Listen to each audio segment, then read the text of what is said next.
Good evening, ladies and gentlemen. Would you please give a warm welcome to the hosts of the SWA Happy Hour, Dom and Chris.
Well, hello, everybody. Boy, that went really well, didn't it?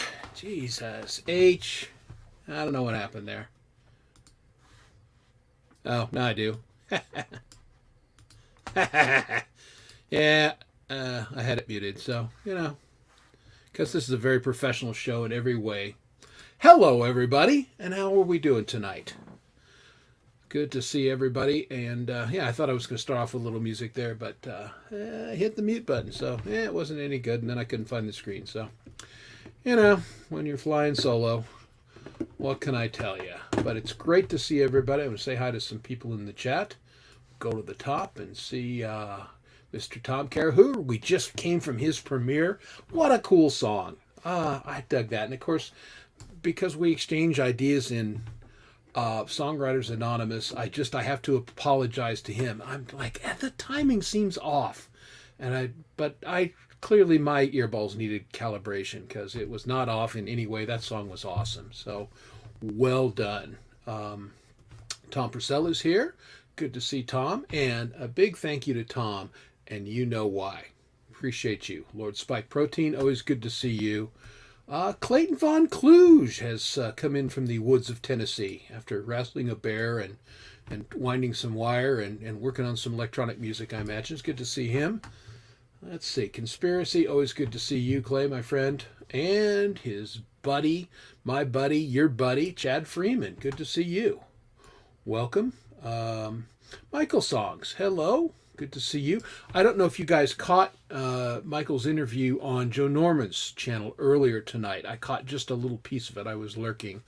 Michael's a fascinating guy. We've had him on as a guest of this show, and I thought that was really super. I'm looking forward to seeing the replay of that and catching all the goodies there.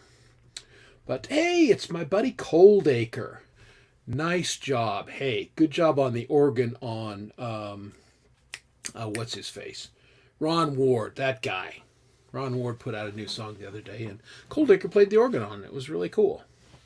So it was good to see that. So, and Clayton is like, yeah, that's exactly what I was doing. Yeah, see, I know what people are up to. Anyway, so you see Solo Me.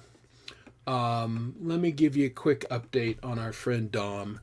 Dom's condition is manageable, but it turns out it's serious, and I won't go into a lot of details because it's his business and not ours, but he is potentially looking at a little surgery and hopefully it's minor surgery to correct the thing that's impinging on his nerve that's causing him all the problems in his neck and his so we're not exactly sure when he's going to be back. He just can't really sit and do this for any extended period of time. It's too painful for him. So you get me for the foreseeable future, and we'll have special guests, and we're also thinking about bringing on maybe a part-time, full-time additional co-host. So like on the old Carson show, they had Joan Rivers who would come on, or Jay Leno, and would host for, a couple weeks or something. We're thinking about doing that. There's this dude that's on Clay and Chad's show, occasionally. He comes on, I guess, on the Sunday shows, and he's some professor from Michigan, East something. Anyway, but he comes on, and he seems like he might be a good guest host. So I've asked Chad to reach out to this guy, so maybe he can join us for one of these shows, and give because Lord knows this show needs a little more wisdom, a little more, learning, and maybe a college professor could provide us a little bit of that. So we're gonna see. We've reached out to him. We'll see if that can happen or not. But in the interim, you got little old me, and I will have a guest joining me tonight, and I think it's a guest that you guys are going to enjoy. And I just sent my guest a little note because he was standing by drinking coffee and getting a bite to eat and all that kind of stuff. So he will be with us, and he and I are going to chat for a while tonight and go over some things. And he has an announcement that's kind of, I think people are going to be wanting to hear. And so we're going to chat with him about what's going on in his life. Somebody that we know, we love, but we haven't seen a lot of in the last few whiles. So, hey, I just saw in the chat Hobbs. Hobbs, always good to see you. Welcome. Hobbs has some great music. It's good to see him. So let me tell you what, I wasn't on last week, and let me tell you why. That was my 34th wedding anniversary. And we always go away over our anniversary and go up in the mountains and do Colorado mountainy things, which for my wife and I involves, we went to a couple nice restaurants. In Steamboat Springs, Colorado. We soaked in the Strawberry Hot Springs a couple times. We went to the shooting range and, I don't know, fired off about 250 rounds. And see, you can tell that it's been a successful marriage because notice I didn't get ventilated by my wife, who's a good shot and I'm a big target. So we had some fun doing that. And we brought her sister-in-law because my sister-in-law is fun as hell. She's just a kick in the pants. I don't know who brings their sister-in-law on their anniversary, but it seemed like a good idea, and we're glad we did. The three of us just had a hell of a good time. We went shopping. We day drank in bars. We ate great food. We went on hikes and just had a really nice 5-day trip away from it all. So it was good to be up in the mountains and doing that. So that's what we were up to. Yeah, thank you. 34 years is that's. And the funny thing is, my wife and I, it just doesn't seem that long. In our mind, we're the same crazy kids we were when we met all those years ago. But I guess we're older now. So anyway, Zim's VW Garage has. How do you join SWA? Well, you kind of go to our Facebook page and you make an application. We check you out and we look at your music and we see if maybe you're a good fit and that sort of thing. And it is open. We don't have a lot of members and we keep the membership relatively small because we do have some requirements as far as participation. You gotta be in the group and you gotta hang out and you gotta really interact with one another. That's what makes the group go. I've had the group has helped me personally so much. I was working on a song for Songtober, and we'll talk about that in a second. I was working on my Songtober song and went through a couple of iterations, and people in SWA are just so helpful in going, hey, are you hearing this? Or I suggest, hey, try this at this part, and that sort of thing. And, everything from composition and, occasionally we'll get into mixing things. I kind of like to do that. I always ask for mixing input because it's one of those things you don't always trust your own ears, even though I feel like I'm pretty much there. But inevitably, somebody hears something. And it was funny this time around, it was one of our better vocalists, Viv Sparrow, who caught something on the drum track. And I had used 2 different kits and between the verse and the chorus. And she said, the snare is not as snappy on this one part. And I thought, well, sure enough, you're right, because it's in fact a little different snare. So great catch, Viv. Appreciate it. So that's what's going on with that. I just got a ping. All right, so me send the link. And what else was going on this week? Who in the chat? Who's working on a Songtober song? Anybody?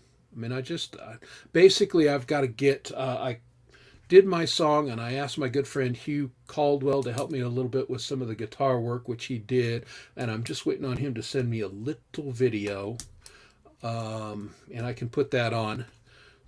So, okay, thanks for posting that link, Clay. Appreciate it.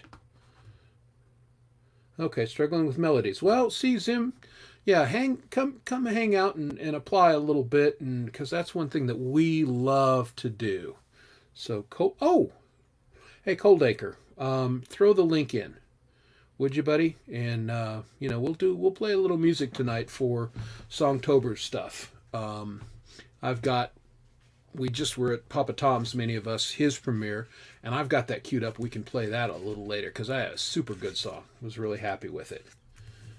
Chill Zone with Leela. Okay, nice. See, Coldacre's been busy. It's good to see him active again. I dig his style. So now, are we ready for this?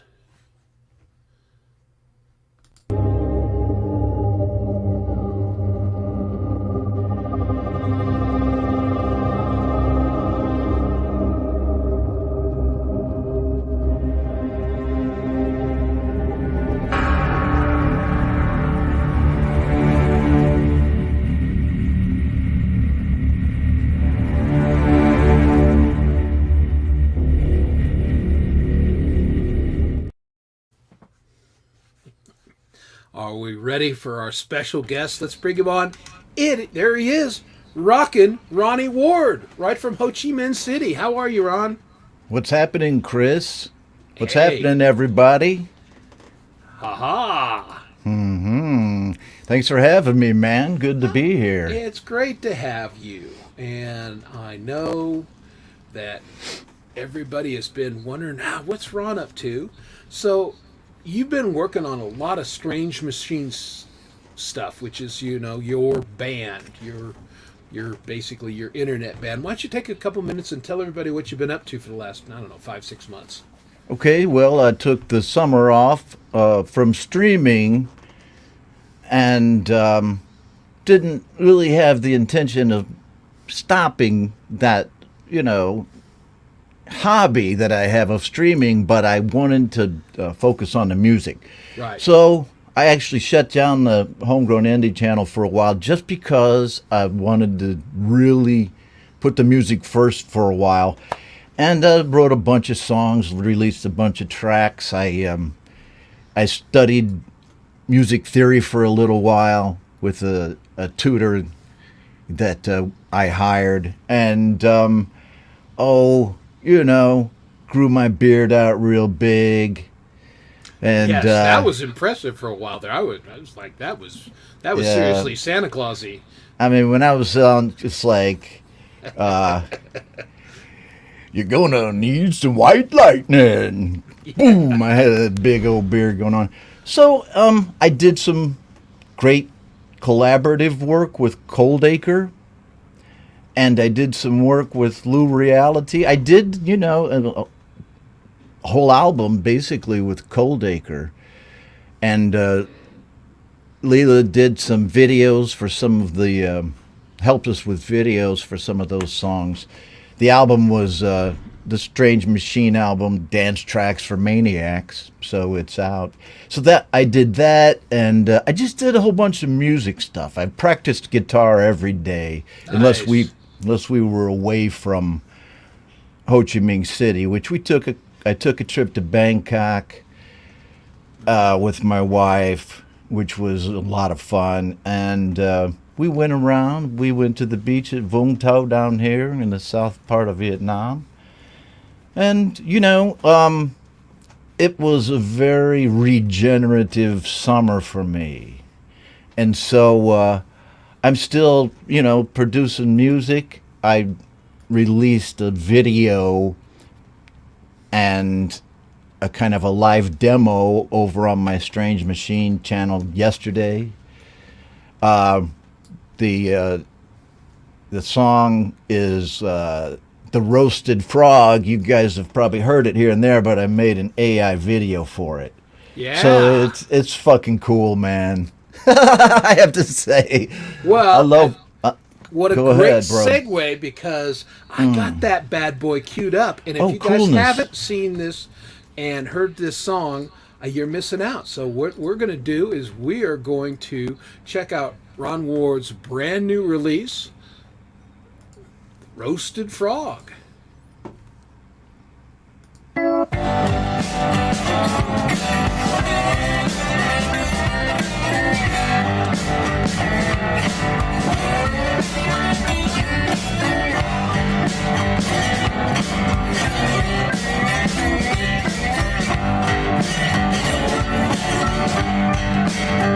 Down at the Roasted Frog. At the Roasted Frog. You can get your deep fried chicken's feet and pigeons roasted with onion rings. Squid sauteed with peppers red, hot enough to melt your head, and lots of beer there at the Roasted Frog. I'm going down, baby. She wanna be a star. She wanna be a star.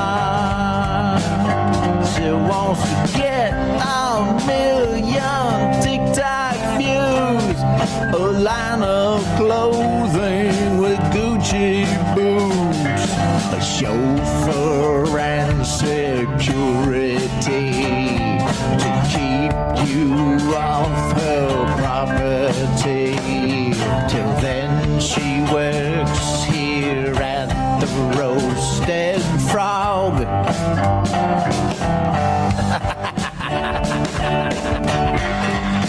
You know, I used to go down to the Roasted Frog with my wife many a Saturday night when I first started coming down here to District 8. And what a party it was. Food was fantastic, beer was flowing, and it was just a great time all around. And then, you know, things changed. The Roasted Frog is no longer there where it used to be. But there are other people and other places that carry on the spirit of the Saigon party halfway out in the street.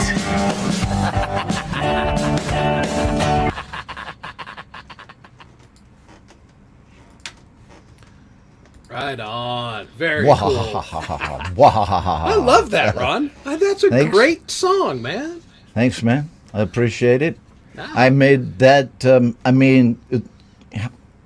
What do you guys do on this show? Can I just say shit like I wrote that one night when I was drunk, and that Yes. video of my face that I was like more than halfway wasted? Yeah, no. But then we're I all built it good. up. Okay. Yeah, it's We're real here. it's an Adult Swim. Yeah, it really is. So, anyhow, I just built on it, and I first released that one as a short video, and it's Cold Acre on the B3 organ. Yeah, that Right sounded there. great. I mean, that was a great addition. That really made that song Right. It had surge. just gave it a lot of balls, man, because I Yeah. wanted it to be kind of down and dirty in a way. Yeah. You know, and it's just a dobro. Really, it just plugs in. There's some kind of a. It's not really. It was some simple pickup in there, and Yeah. I had that thing running through my amp, I think. Anyhow, so I gave it just a little bit of growl on there, you know. Yeah. So, and then that thing sat there for a long time, and I'm looking at this next album that I want to put out. I got about 6 or 7 songs that I'm ready to go with. And then some stuff got in the way. I think we had like 3 big parties in a row here, man. I was fucking dying. So I was, some days you're just too hungover to do it. But anyway, I said, well, I need one more song. So I rearranged that Roasted Frog short into this. I think I did. Oh, and then I came up with the second verse recently. Yeah. Okay. Because it's second.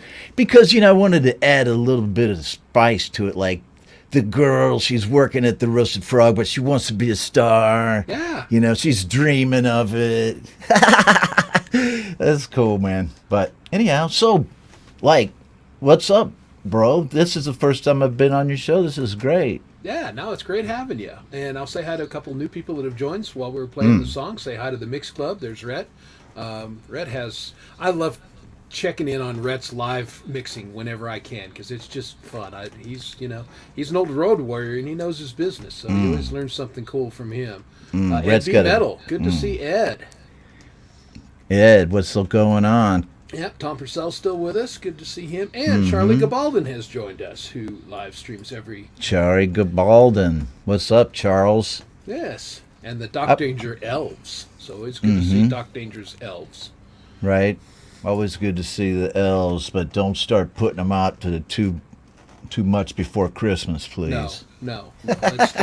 Already, I was in the store today, and I now got all the Christmas stuff set up. It's like, can we do Halloween first, maybe? Just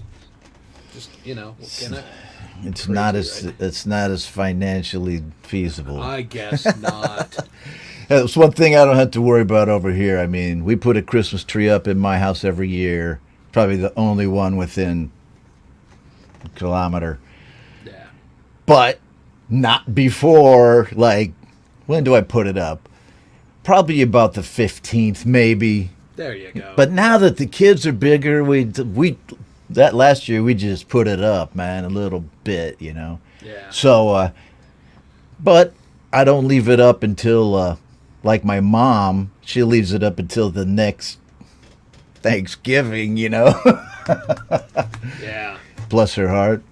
Yeah, well, some people are really into it. My wife loves to decorate and everything, but when we're done, it's done, and we got a lot of crap. Yeah. So anyway, hey, tell us a little bit about the AI part. I mean, the song was cool. Don't need video. When it's a cool song, you don't need a video. But when you have a great video, I just think it makes the song experience better. And I loved that AI that you used for that song. It worked really well. Well, thanks. So, when I started making videos, I realized that in this community, and we had all watched music videos Sure. at our age. We were around when music videos came about. Yeah, when MTV was actually played music. Right. So I was kind of judging myself by as long as there's something to look at. Yeah. In the very beginning. And so I saw Rick Lisk over in the GarageBand users group on Facebook making cool videos with just, simple effects that you can get from iMovies, right? Right. So then I started using iMovies and iMovie and made a bunch of videos. And then what am I talking about? Okay, so the end of it is I did a lot of videos using Pixabay with stock photos and video like everybody does, and you alter them, and it's really cool. I did it for a long time.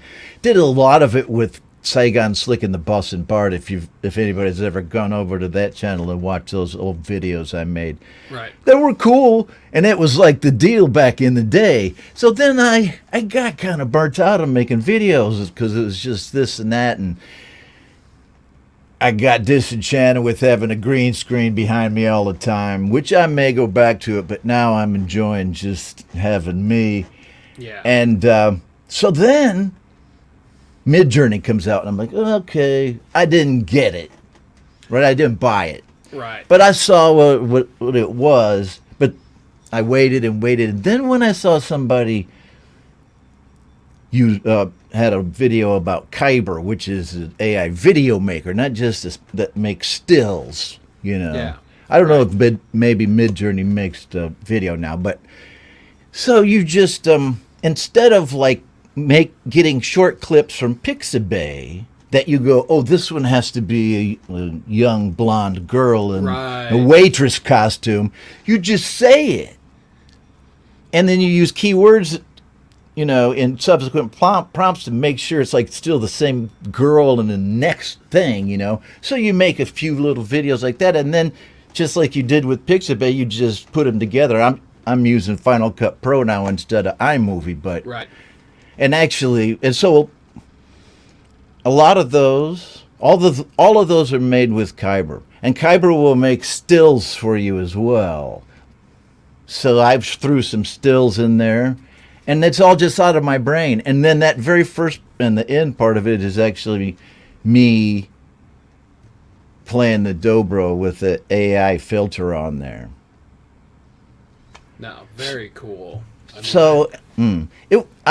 I regret that I didn't export the movie at a high enough resolution. It looked a little blurry. I don't know if I might have to take that one down, but I just want sometimes, in Strange Machine, I want to get things out, man. So because if I have a project hanging around, it's almost like I don't want to do anything else in a way. So these days I just freaking do it. Yeah. Cool. So anyway, so that's the story on that video. I like it a lot. That's a cool video. I think it totally worked for that song. Yeah. And the resolution is not, because YouTube is going to feed it to you in 360 anyway, unless you tell it different. Oh, okay, okay. So, for most people, they won't actually notice that it's not high def.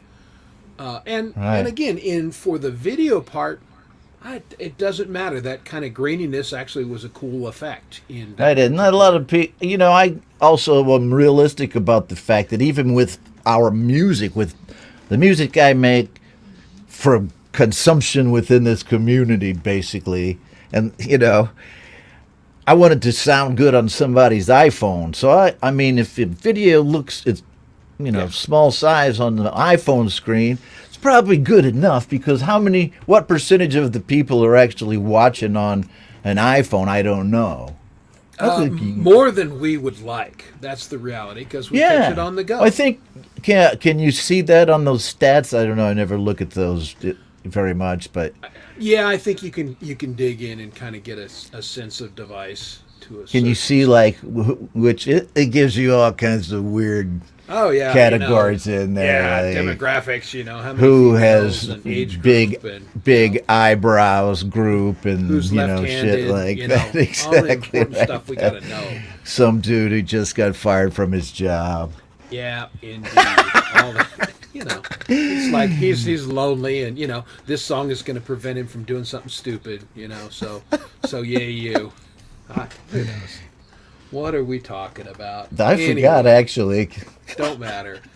Well, and I had asked, who was working on Songtober stuff, and Coldacre said, yeah, I got one. And so we're going to play your partner in crime on that song, Coldacre. We're going to play his new one. Hey, James. So this is James Barkley, better known as Coldacre, and his new Songtober. I sometimes don't say that right. Song to the Tober. Let's go. Exactly. Here we go with Coldacre. 1 in a million, everybody. Right on.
All right.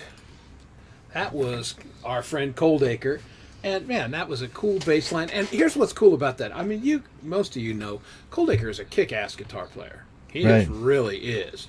And so when I first heard that, I'm like, this is so different, you know? I mean, it was funky and, you know, bass line. And I was like, oh, this is unexpected and very cool. I always love it when people in the community surprise us a little bit, you know? Well, I know that Coldacre is into funk music, you know, Yeah. funkadelic, and because I made a short a long time ago. I think I just called it funk or something, and I wasn't even going to do anything with it. He goes, "Hey, man, I love that funky beat," and then I was playing a funk guitar riff, and he picked up on it, and from that we kind of branched out into our first collaboration, which was not on that song. Yeah, he was on the funk 429 song, and just a bunch of them during the time that I was off. And he plays the first part of that. He was playing guitar. Then he switched over to playing keyboards for a lot of those tracks, which he also plays. Right. Yeah, that was very cool. And then now he's a bass player too, man. That was a great kind of more than funky. It's all like jazz-like beat there with that. No, it's got it going on. And the other part that's truly impressive, he literally bought his first bass less than 30 days ago. He sent me a picture because he's all proud of it. And he shows me that, like, okay, cool, you know. And I figured, great, you know, we'll hear some basic bass at some point. Nope, he didn't screw around. He's right on it. Like, here you go. I'm Bootsy Collins, bitches. Well, I don't know if he's playing with his fingers like a bass player. He's playing that. I'm really impressed. Yeah. Because I was a bass player that started out as a guitarist, and I played with a pick for a long time. Which is okay, man. I mean, you make great music that way. But then, you know, I started to figure it out a little more, play both now. But it was great. I don't give a hell how he's playing it. I got to bush up these eyebrows. Yeah, there you go. Fix those. I'm kind of, it's early for me, man. It's yeah, like. No, it's you're up early at the crack of dawn, man. Not that early, but Dawn wasn't around today, but my wife was there when I woke up at 6. What I meant to say was it wasn't light out yet. It's 9:45 in the morning here, or 20 till 10. Very cool. Well, I'm one of those kind of bass players, and you know, I consider myself a bass player. That is my primary instrument, even though I play guitar, obviously. But I'm not a purist. I play with my fingers. I play with a pick. I play with my thumb. I play with my elbow. It doesn't matter. You don't have to keep going. Yeah, it depends. Yeah, you know. You don't have to keep going on what you play. Other things, my hair. Your socks, right? Dirty socks. Okay, I don't want to know. You're looking for a tone, and it depends on the song. And so I never understood, you know, how people are like, well, if you play with the pick, you're not a real bass player. If I'm like, that's just stupid. Well, because you're just adding. I mean, it's traditional craft, I guess, in some ways. People play the bass with their fingers, but I mean, because all you're doing is laying down the bottom end, baby, and giving some life and kind of forward movement to the song. I played bass with the pick for 3 years, and because I got thrown into a bass player position when I was in the Air Force. Never played the bass, but I figured it out real quick. You know, because I was kind of a rudimentary guitarist already. And I played with the pick. Nobody said shit about it. I played all the songs, did a lot of covers. Yeah. And then, you know, my first wife was going to leave me, so I had to quit the band. Yeah. You know, so thus is the life of an artist. Absolutely. Fuck my life. Yeah. And I will say, you know, Lawnmower Man has got a better bass line. Well, as we know, Rhett, Lawnmower Man may be the greatest song of all time. I mean, it's right up there with Stairway to Cleveland, I think. So Right on. And Martha Mosier has joined us. Always good to see Martha in the chat. How are you? Well, Martha. A little hello to my friend Gorchum85. Yeah, I'm doing a terrible job of showing this pop stuff in because before. I was off last week. Oh, so- there he is. My Yeah. God, I said it, and there And he he appears. appears. You have This is a summoned great him. fucking show. I love this show. Can you believe this? I You mean, guys know. have vocal recognition on Ron Reddy. Yeah, absolutely. But Gordium is exactly right. There's a time and place for both things. And Right. yeah, again, there's rules, and rules are good, but also rules should be broken with frequency. Right. Right now, here's the man. The The man, man Hugh who Caldwell. Caldwell. Hey, Yep. See, right. I mentioned his name earlier, and then he appears. See, that AI. So is check it out. working. Let me just say about this guy Hugh. I just saw 2 collaborations between Hugh and Ben Wells of Me, Yes. Myself, and iPhone on Led Zeppelin songs. Yeah. And both of them, and I think both songs are posted on both of their channels. So you could go to either Hugh or Hugh, Myself, and iPhone, otherwise known as Ben Wells. Yes. And you could see him, and Ben Wells's voice is starting to come into its own. Oh my God! You noticed that too, did you? Well, especially on the second song. Oh yeah. See, Hugh shared that with me, and I'm like, damn, Ben. Well, first I was like, because they did the first song, and immediately I could, hear that if that slide guitar was being made by Ben on the iPhone 7, I was going to sell all my guitars. Yeah. Because if I could do that on an iPhone 7, fuck it, man. Yeah. But then I go, well, who did? Because I'm in a couple groups with Ben, and he's in my mod group. He goes, Right. oh, that's Hugh. And I'm like, oh, shit. Because at first, it wasn't on, like Ben's page, who was on there. So then I found out, and then they did the second one, and it just blew my face away, man. Yeah, no, it's so impressive. I was, because Ben has sent me stuff in the past, and there's most of you probably know there's a little underground community. We all know one another, and we private chat on things. JDL and I used to fairly frequently, pitch songs to one another and say, how does this sound?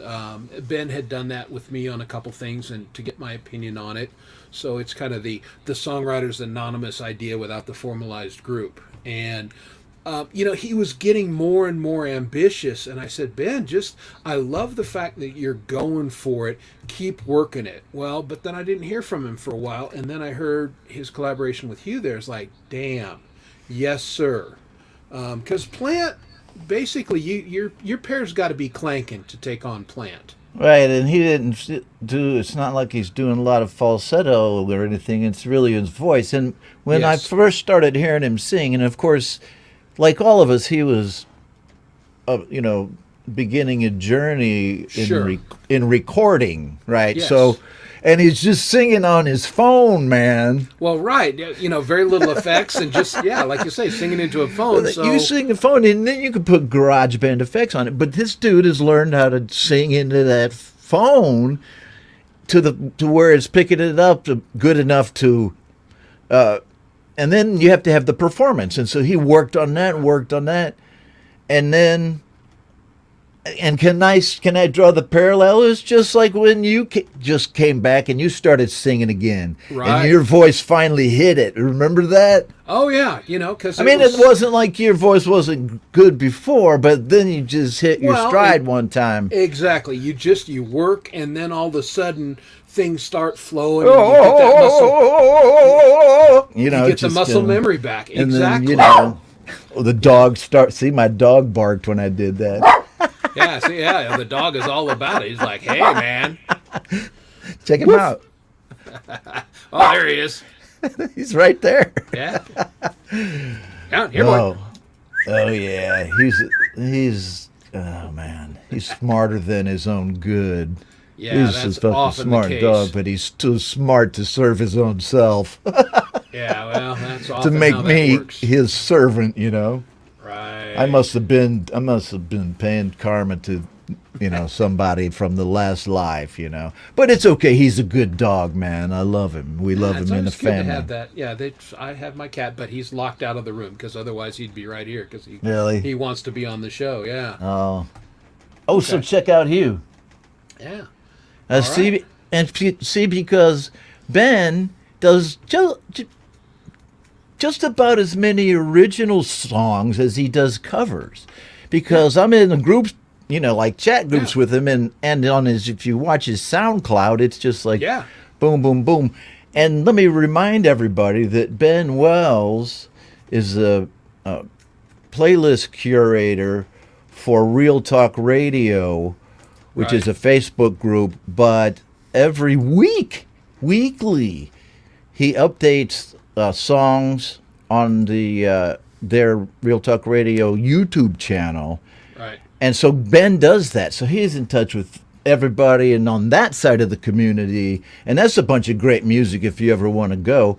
But Oh, yeah. then he also does it on SoundCloud. So there's a Real Talk Radio weekly playlist on SoundCloud, on the Real Talk Radio SoundCloud that Ben curates. And so he's an active guy, man, and it's Yeah. just so great to see him rocking out with Absolutely. the Hugh Meister, who is actually worn a wig in a parody of my show. Yep, With see? Laurie. He's With got a Laurie. great sense of humor. Hugh's Fucking awesome. A. Yes, he does. Fucking Cool A. guy. Well, you know what? We're pitching this Songtober. We talked about it. We got people on the show. I'm going to give everybody a sneaker.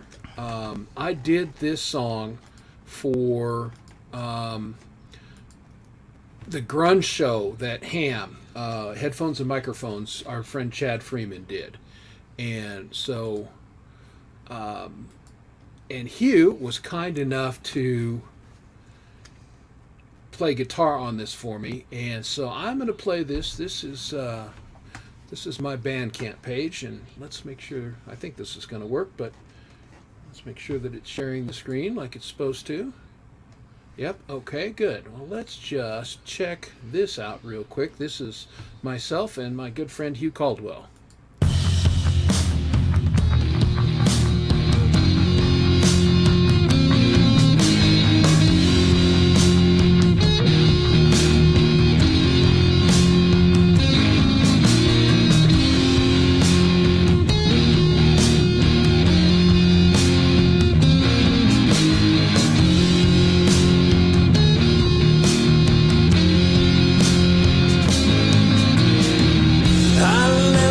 Dying town, bound for city lights.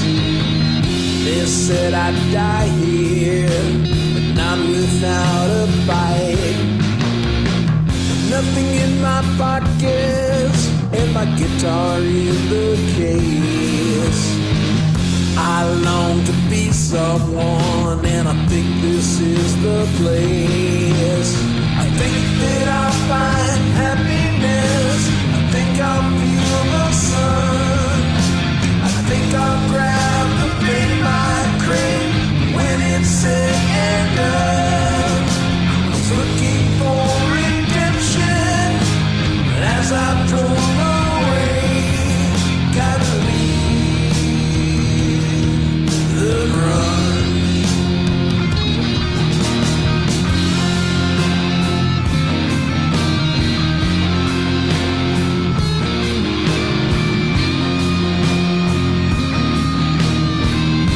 Say I'm proud of the things I had to do, but a buck's a buck. You gotta do what you gotta do. Well, I found the rainbow, but someone stole the gold. It slipped through my fingers. Man, it's hard to hold. Is fame an illusion or something you can steal? The city's full of devils and they are offering a deal. I thought that I'd find happiness. I thought I'd feel the sun. I thought I'd find the fame I'd crave when it's said and done. The city has a dark stain that the rain can't wash away. And I feel the rush. I feel it. I feel the drug surge in my veins.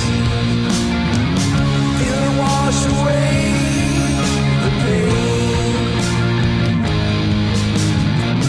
Trapped like a rat inside a cage. Can it ever bring the rain?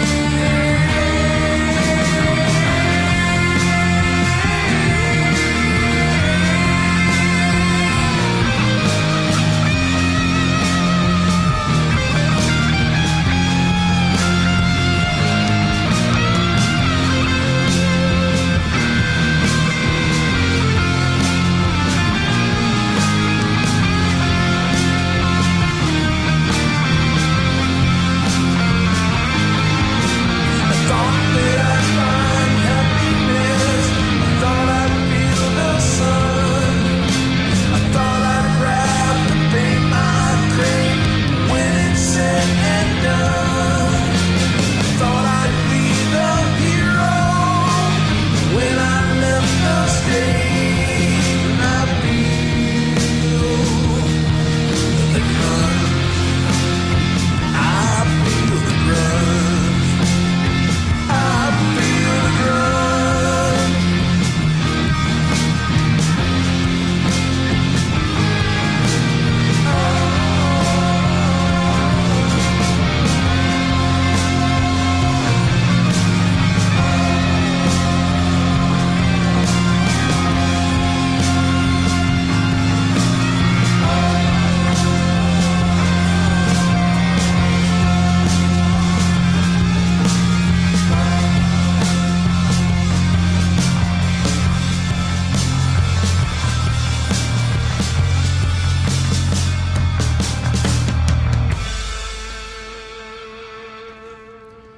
The driving beat. Hey, take a bow, Hugh Caldwell, because, I mean, was that an awesome solo and everything? Oh, And this whole song was great, man. let me compliment him on this, because I had done a lot. I mean, I had done the opening riff is mine. I played the guitars. I played the guitar that leads into the solo, and then he did that. And then my guitar leads out, and then he did a lot of the underneath stuff. The guy's such a pro. It's like we're sitting in the same room together. Even though I'd sent him a basically completed song, and I said, "Look, with this, we needed to do a couple things to this," and he sent me back those tracks, and like, damn, bro, thank you. That was amazing. So take a bow, Hugh Caldwell. You rock, man. That's good songwriting as well there, my friend. Oh, well, thank you. Good songwriting, Brother Chris. I mean, it's obvious that you put a lot into that song. The way it was arranged, and then the lyrics, obviously, Oh, I appreciate that. and then the sound of it, the wall of sound, Chris's wall of sound with the different guitars, including, Hughes, or all the guitars Hughes, or just yeah. So I could tell that you had your own part of the layer going on there, Right. and then so Hugh comes in sometimes as an accent and then solo. Exactly, and he, Huh. I mean, that main riff is me, and then there's an acoustic guitar that's deep in the background, and a couple other things. And then Right. Hugh had some of the pulsing and kind of the echoey guitars, and they just meshed so well with what I did. It was just, I mean, this Sounded guy great, rocks. man. I could tell Hugh's fingerprints on it, though. Oh yeah, absolutely. You could hear it, yeah. Well, that's why you want to reach out to a guy like that, because you know that he is going to give you his absolute best effort, and his best effort kicks ass. Right. And it was cool, too, to see him playing on the track with Ben Wells because Ben's a kick-ass guitarist himself. Yeah.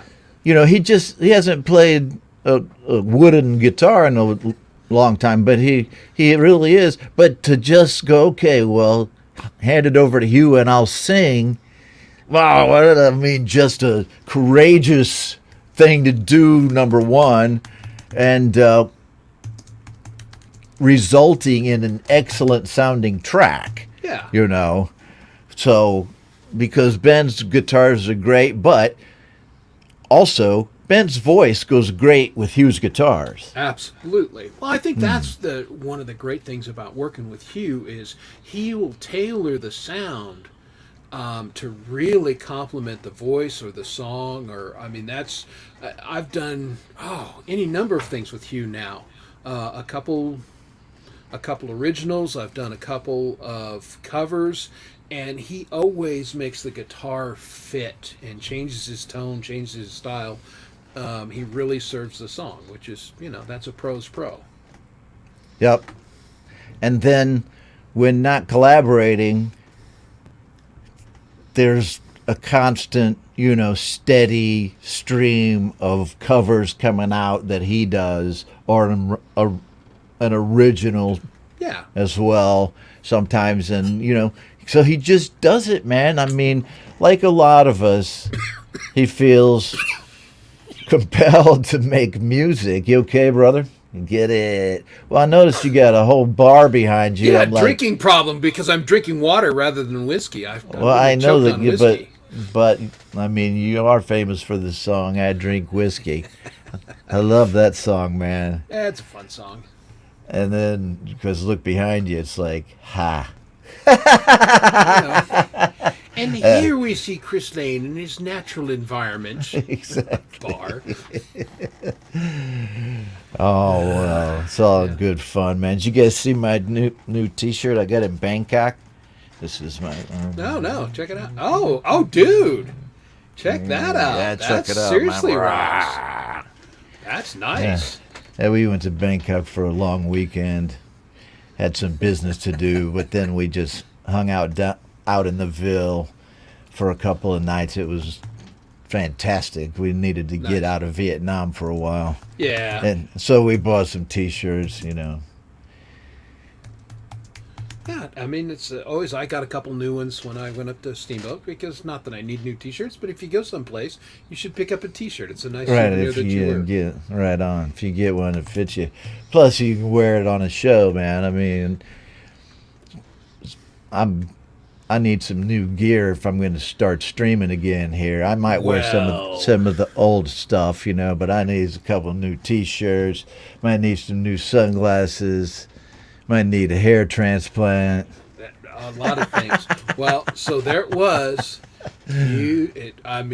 Ronnie just kind of gave it away. Why don't you tell everybody what's going on, man? Why you're a guest on this show, and because you got a huge announcement.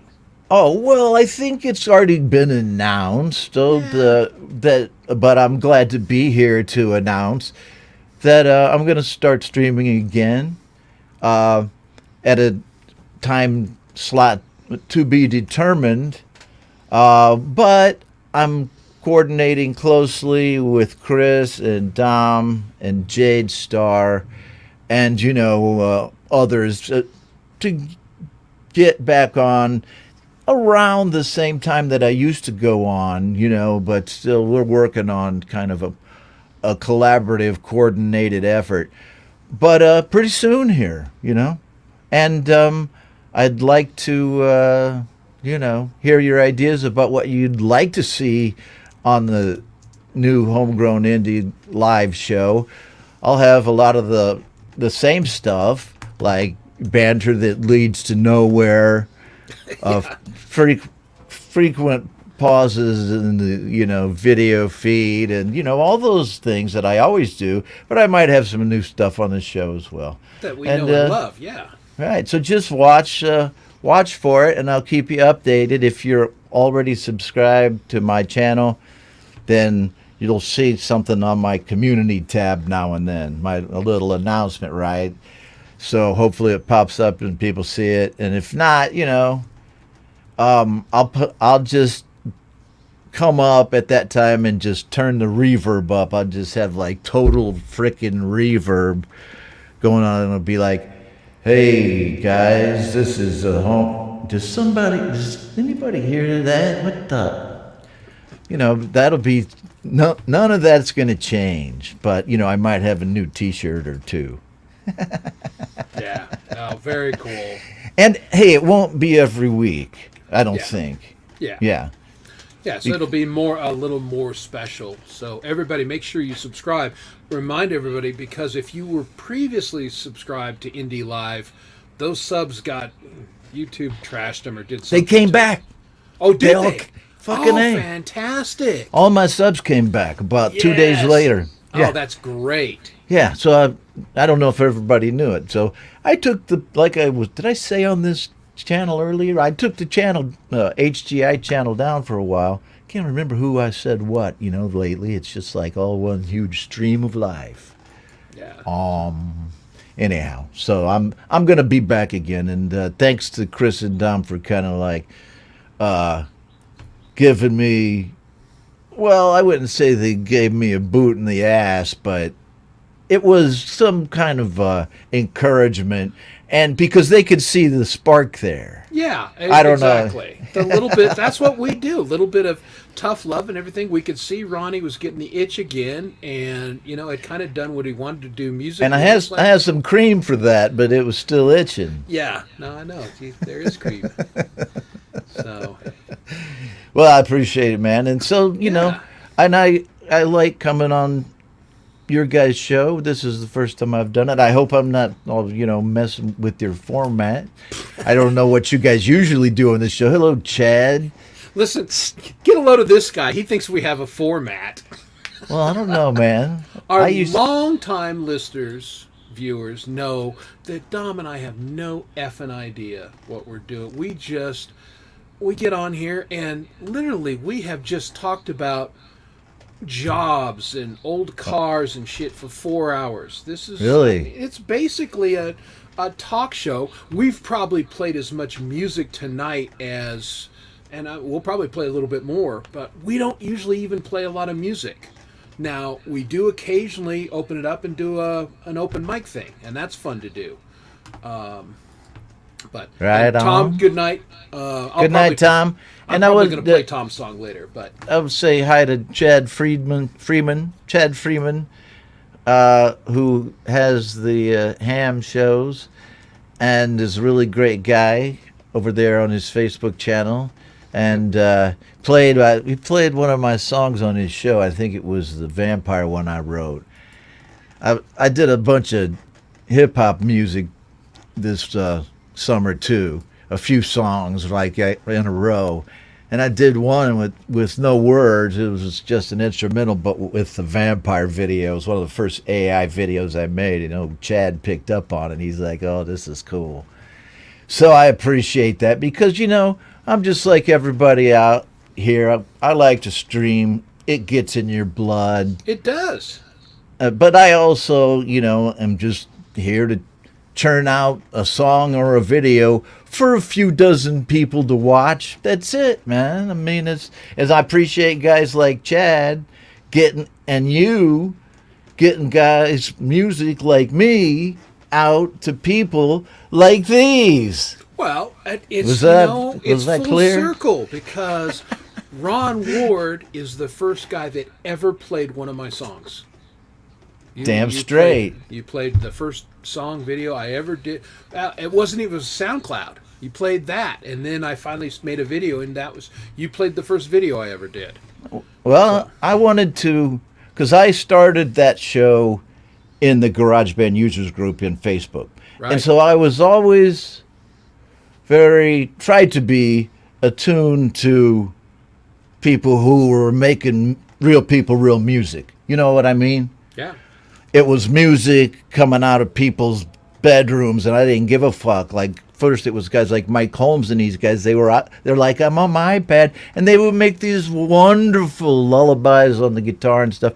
And I got hooked on doing it in the GarageBand group. Then I moved out to Facebook, And well, I mean, out of Facebook to YouTube, and it's a chance to give people like yourself a venue Yeah. where other people are going to listen to the music instead of like it's on your personal Facebook page and your people in your graduating class are like, meh, you know. You know what I mean? Yeah, none of my high school friends talk to me anymore because they're all bald, and so yeah, that's jealousy. Well, I mean, it is thing. a point. It is a point. Sorry, dudes. Well, man, I mean, Chris, look, man, with all due respect to your hair, Here we go. Yes, guys, you're getting the wig. Hell yeah. I mean, there's always There we go. We've been fake missing hair. You've heard of fake news? This is fake hair. that. There you go. It's great fake hair. Oh man, I remember the first day I got this wig. I was in a down mood. It was like There I you don't go. know. I don't know. I can't remember if we were in lockdown or something like that. Probably. And the guy brought this, man. This got delivered, and I was like, "Oh, this is the best thing that could have happened," because I was stuck, man. Anyhow, well, it's good. So now I'm matching up with the amount of testosterone that Chris still has. Yeah. It's hard, Me? but you know. Got to try to keep up, bro.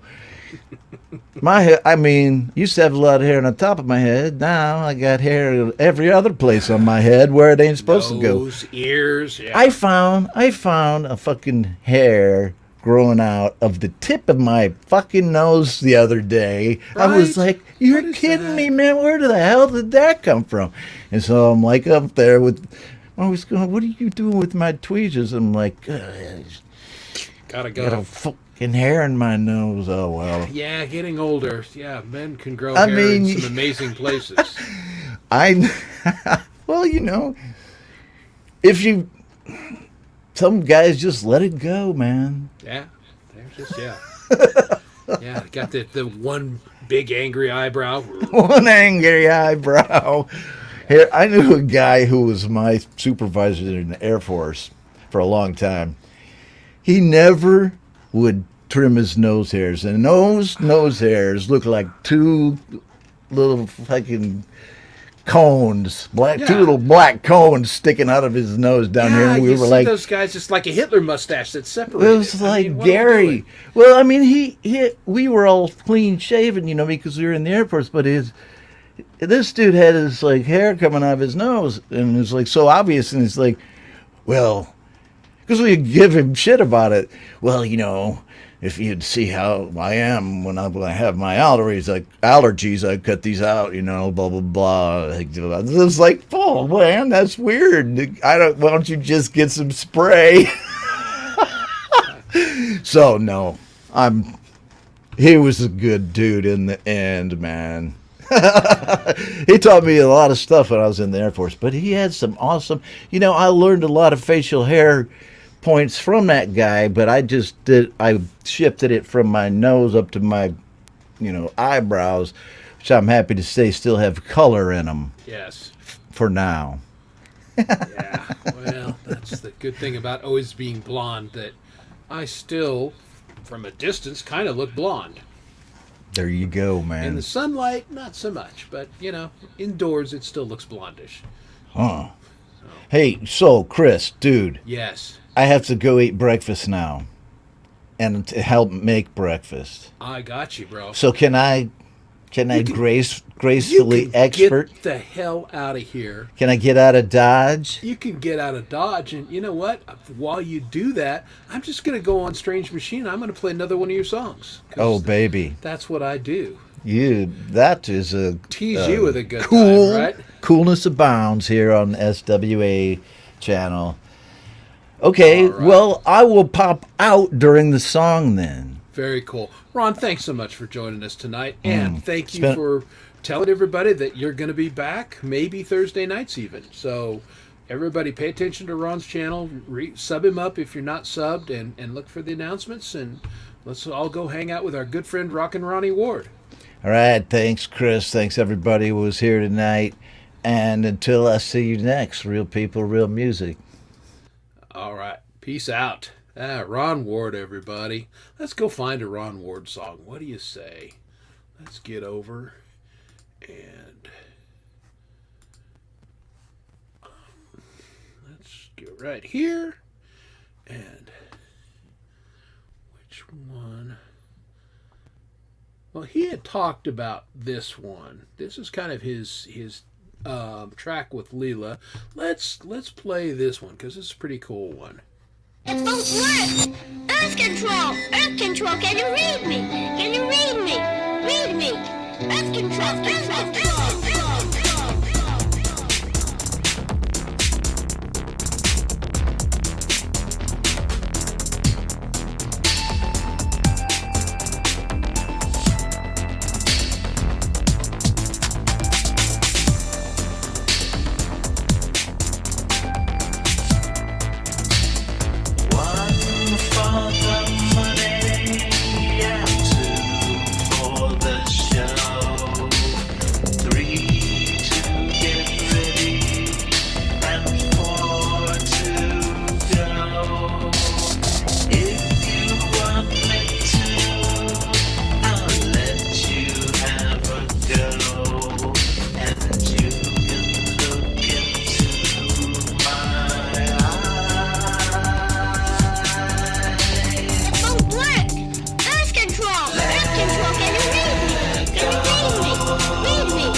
All right. Well, that was Ron with The Rise of Dark Leela, formerly Leela, but then she got booted off and she had to come back as somebody else. So that was Dark Leela, and a cool track collaboration by those two.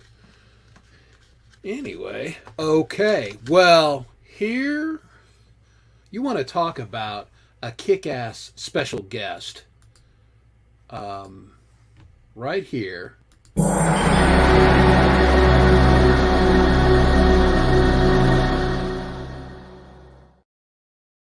You know him, you love him. It's the Dom Father. What's going on, Chris? How's How everybody are you, doing? brother?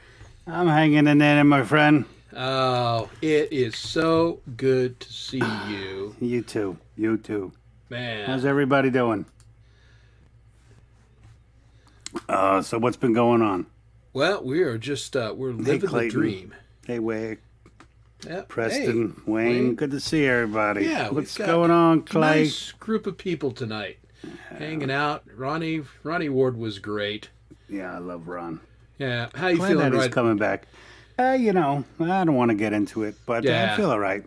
Okay. Well, I that's- figure let me come on now because I'm about like 20 minutes into the good pill.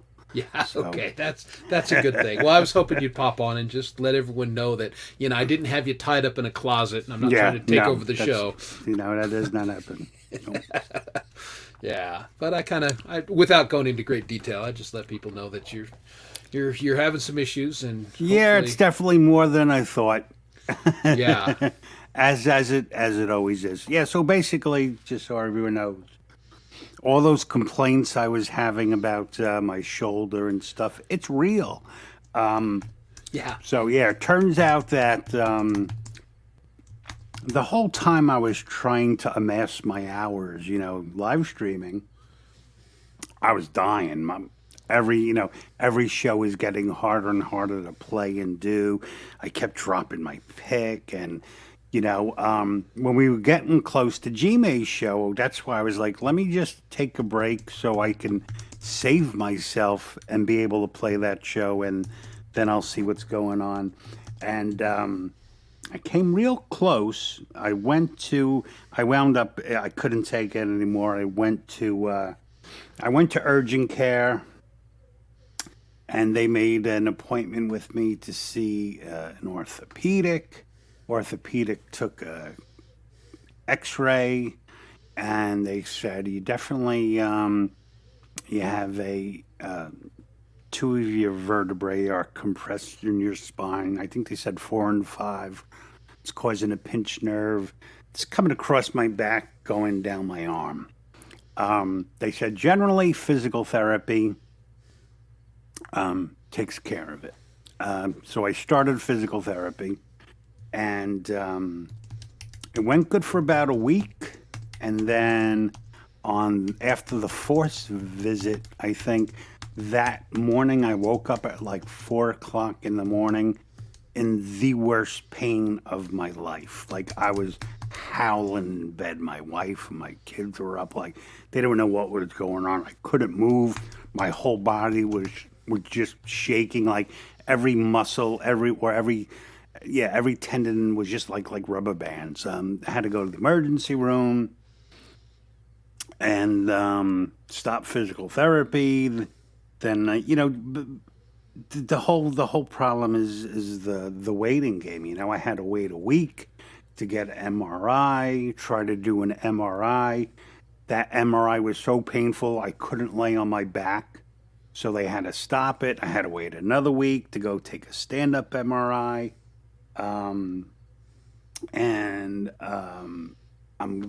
They just told me last week that, okay, obviously it's not going away on its own, so I'm like seeing a pain management doctor next week, and I'm supposed to get epidurals, where basically they put the medicine directly into your spine to try to get the inflammation down, help you with the pain. yeah. And in general, that's supposed to be enough, Then I got a call by the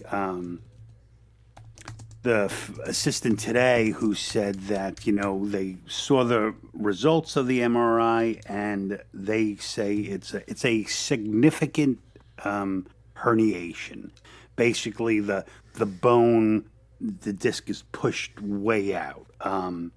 So they I have a consult now with a spinal surgeon because they think that they'll probably have to remove part of that bone, or else they fear that it may just seize, again, more in the future. So, I mean, but that isn't a definite yet. They just think it's definitely worth the point of seeing a surgeon. So, Yeah, well, that's where I'm at. it does irritate me the way the healthcare system is set up, that they try and get by with as little as they can. Sending a person to physical therapy without having an MRI, Yeah. I mean, that could have really done Well, damage. I like I told you, I personally think that definitely the pain is way worse since physical therapy. I mean, although it felt better, and then forget about it, Yeah. But what are you going to do? Yeah. It's only my spine. Yeah, what the hell? It's not, what do you need it, right? I've been walking around crooked for like a couple of weeks. The worst part is like it's it's basically pain all day long.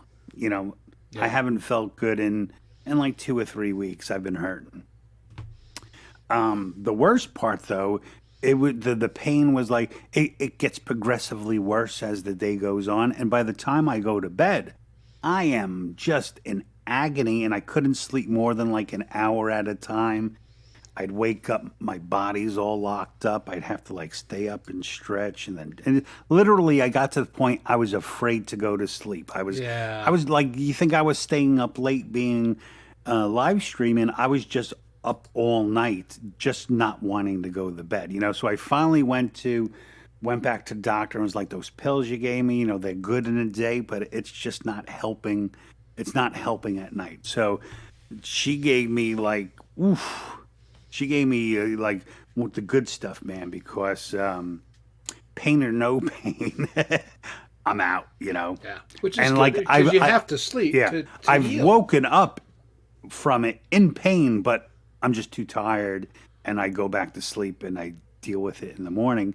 The only bad thing about it, the pill is so strong, like I am literally in a fog until almost noon. Yeah, that's the hard thing about Yeah, this. yeah, exactly. Well, that's what they were saying. That's why they definitely want me to get the injections, because Yeah.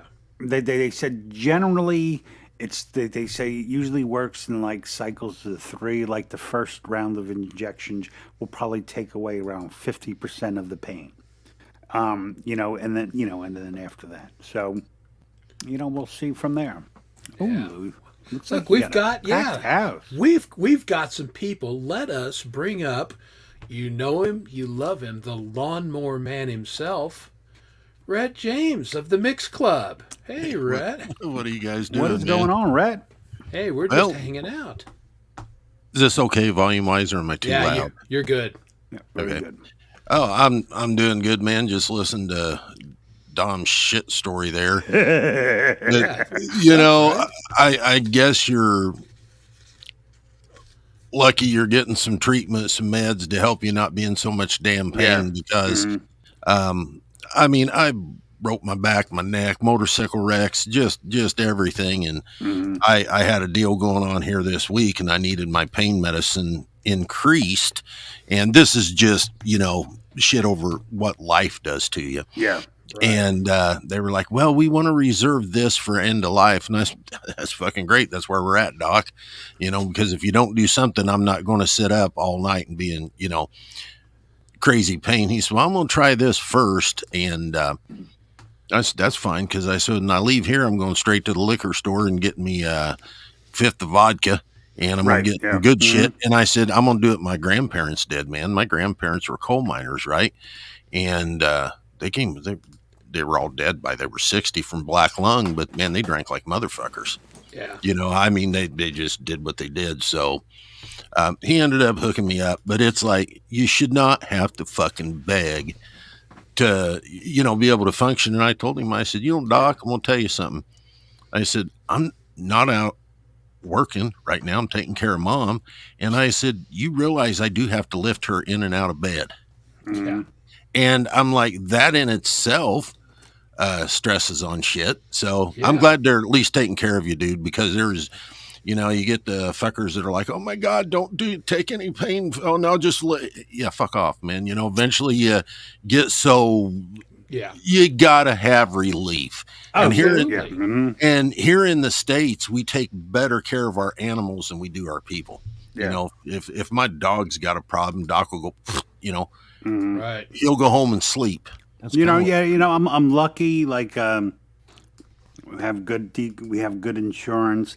I work for a good company who says, put me on like partial disability, not even disability. Insurance is paying like 60% of my salary. The company's paying 40% of my salary, and they're like, do whatever you can do from home. So when I feel good, I can still work from home, Yeah. and but the doctors have been good. It's getting to the doctors. Getting that, there is that yeah. that first round before you can actually get face to face with them, and they've been really good. The only problem, I'll tell you, what drove me crazy was, so I take it's like tramadol during the day, and it takes me from like being in pain to being bothered. There's a difference between not feeling well and being in pain. So it takes me out of pain and just makes me miserable, which is good. But like I said, it's not working in at night. So she boosted me up from that to like quadruple the dosage of hydrocodone, and it's fucking good, man. I was like, I told the PA, I'm like, me and my wife just finished watching Dope Sick and all those shows. I'm like, I can't believe people would like crush this up and snort it. It's like fucking serious. But no, what happened was the goddamn pharmacy, because I had 2 subscriptions for narcotic, 2 like kind medicines. they would not release it, and they didn't notify me. They didn't notify the doctor. My wife went to go pick it up, and they're like, "Well, there's 2. You can only take one of them." So my wife smartly took the one that would knock me out, make me go to sleep, and then I had to call my doctor to tell them they're not releasing it. Who they had to call them, and they were like, well, the prescriptions weren't written correctly. I'm like, said, what? The one pill said take before bedtime, and I'm like, what more? Obviously, that's what it's for. It's like you filled 2 prescriptions of the first one. That part was ridiculous. But Well, and they do that shit, and it's like 2 like kind medicines that kind of do the same thing. But you Right. got the tramadol it's shit. It can actually make you have seizures. It can fuck your speech Yeah. up. It can do a lot of shit. The good old fashioned stuff that milk of the poppy. It does its job. It's got its downfalls, as we all know. yeah, But believe it or not, the only advice I can give you with some of that, Dom, is the fog is better for me if I don't sleep as long. The Right. longer I sleep, the deeper I get into sleep. I don't know what the hell level of sleep I'm in, right. but when I get up, it's like I can't function. Last night, I ended up getting about 2.5 hours of sleep, and then I streamed at like 7 o'clock. And so sometimes the shorter that scale of sleep is, I'm better. Like I said, on your meds, that tramadol shit, you don't want it, man, because it's a weird synthesized shit. It's almost like an SSRI. You're on the right stuff now that will treat your pain. Right. It just has things. If you're on it for too long, it can do things. But Yeah, 100%. as I tell people, it's like, yeah, I understand that, but you know what? I could also go walk out and get hit by a truck. Yeah. Don't fuck with my dose. I've been on it since '84. Occasionally, they'll have to up me when I have a bad problem, but they'll up me by 1 pill a day, and insurance won't pay for it. Right. Mhm. But they will take me over to something that is clearly end of life, and I'm like, so really, you would give me that, but not give me this? So Right. yeah, it makes no sense, Kind of ridiculous. isn't it? Hey, let's say hi to Coldacre while What's we're... going on, Hi, Coldacre? Coldacre. Hey boys, how are we? How do I sound? Loud enough? Nah, you're good. All good? What's up? Yeah. Sound very good. He's Cool. walking like an Egyptian. Beautiful. Yes. It's a beautiful Friday here, and it's a long weekend in Yeah, Australia, nice. in Victoria, because of the grand final football. They give us a day off work for it, and it falls on a Saturday, so that's a Footy. bonus. Yeah, I won't be watching, but hey, I'll take the day off. All right. See, look, Dom, sports ball. It's big in And other so this countries is too. Friday morning for you, right, Cole? It's 1:30 in the afternoon Friday, and then Okay. the game's tomorrow. But we get the day off prior Okay.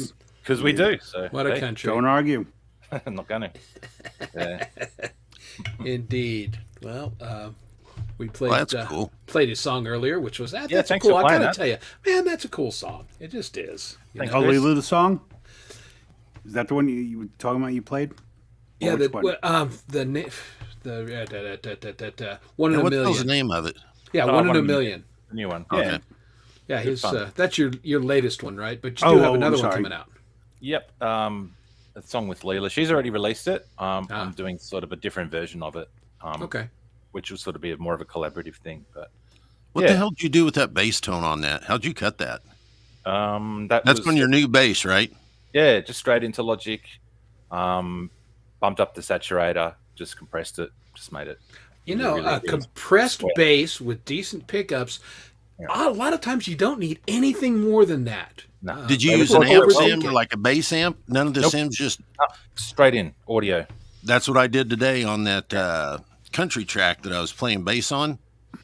I got looking and I thought, man, I didn't even hit it with a bass amp. I just went straight DIN, and I was like, man, I really kind of fucking like that. My Gibson You know? Victory goes straight in every time, and I compress it, and I will occasionally play with the EQ just a little bit to sit it with whatever the guitar's doing. Yeah, for But sure. that's all you really need. You can overthink it, and I think a lot of people do on bass. Just keep it simple, keep it foundational, make sure it plays nice with the drums, and you're good to go, man. Yeah, especially if you're doing a song that's like really open and you're wanting that bass to just fill everything up. As soon as you start, and I'm guilty because I'm so low end heavy, but as soon as you start jacking that low end up, you're fine on a couple notes. But then as soon as you go and you hit that note that just blows the shit out of everything, well, hell, I forget you're a bass player. So you know what, I mean, it's like you ever play a gig and the guy running sound has like done something stupid on your bass guitar and you can't like play your G string ever because it like sets the house on fire. Yeah. It either just or the E string is the other one. You're playing along and you'll get on that sometimes and it just boom. Yeah. You know, because every bass has at least one hot note on the E string that's just for whatever reason is just a little, and you know your bass and you know what it is and you play to that. But yeah, if your sound guy's not paying attention, yeah, you can. That bit of string that vibrates closer to the pickup than anywhere else, it just boom, picks it up. Yeah, well, you got big strings and big pickups, and so yeah, you'll get that proximity and it'll pull it in. Well, I got a question for you guys, something I didn't even know existed. And I like to do, because I've been having so much hand trouble and shaking and shit, and this new pill I got for my head, a lot of my shaking stopped. And that's when I played today. I was like, oh my God, I can actually play. And I'm not like going to it's almost like I'm wanting to hit notes I know I shouldn't be wanting to play at this particular time, but it's like, it's just weird. But this part isn't back yet.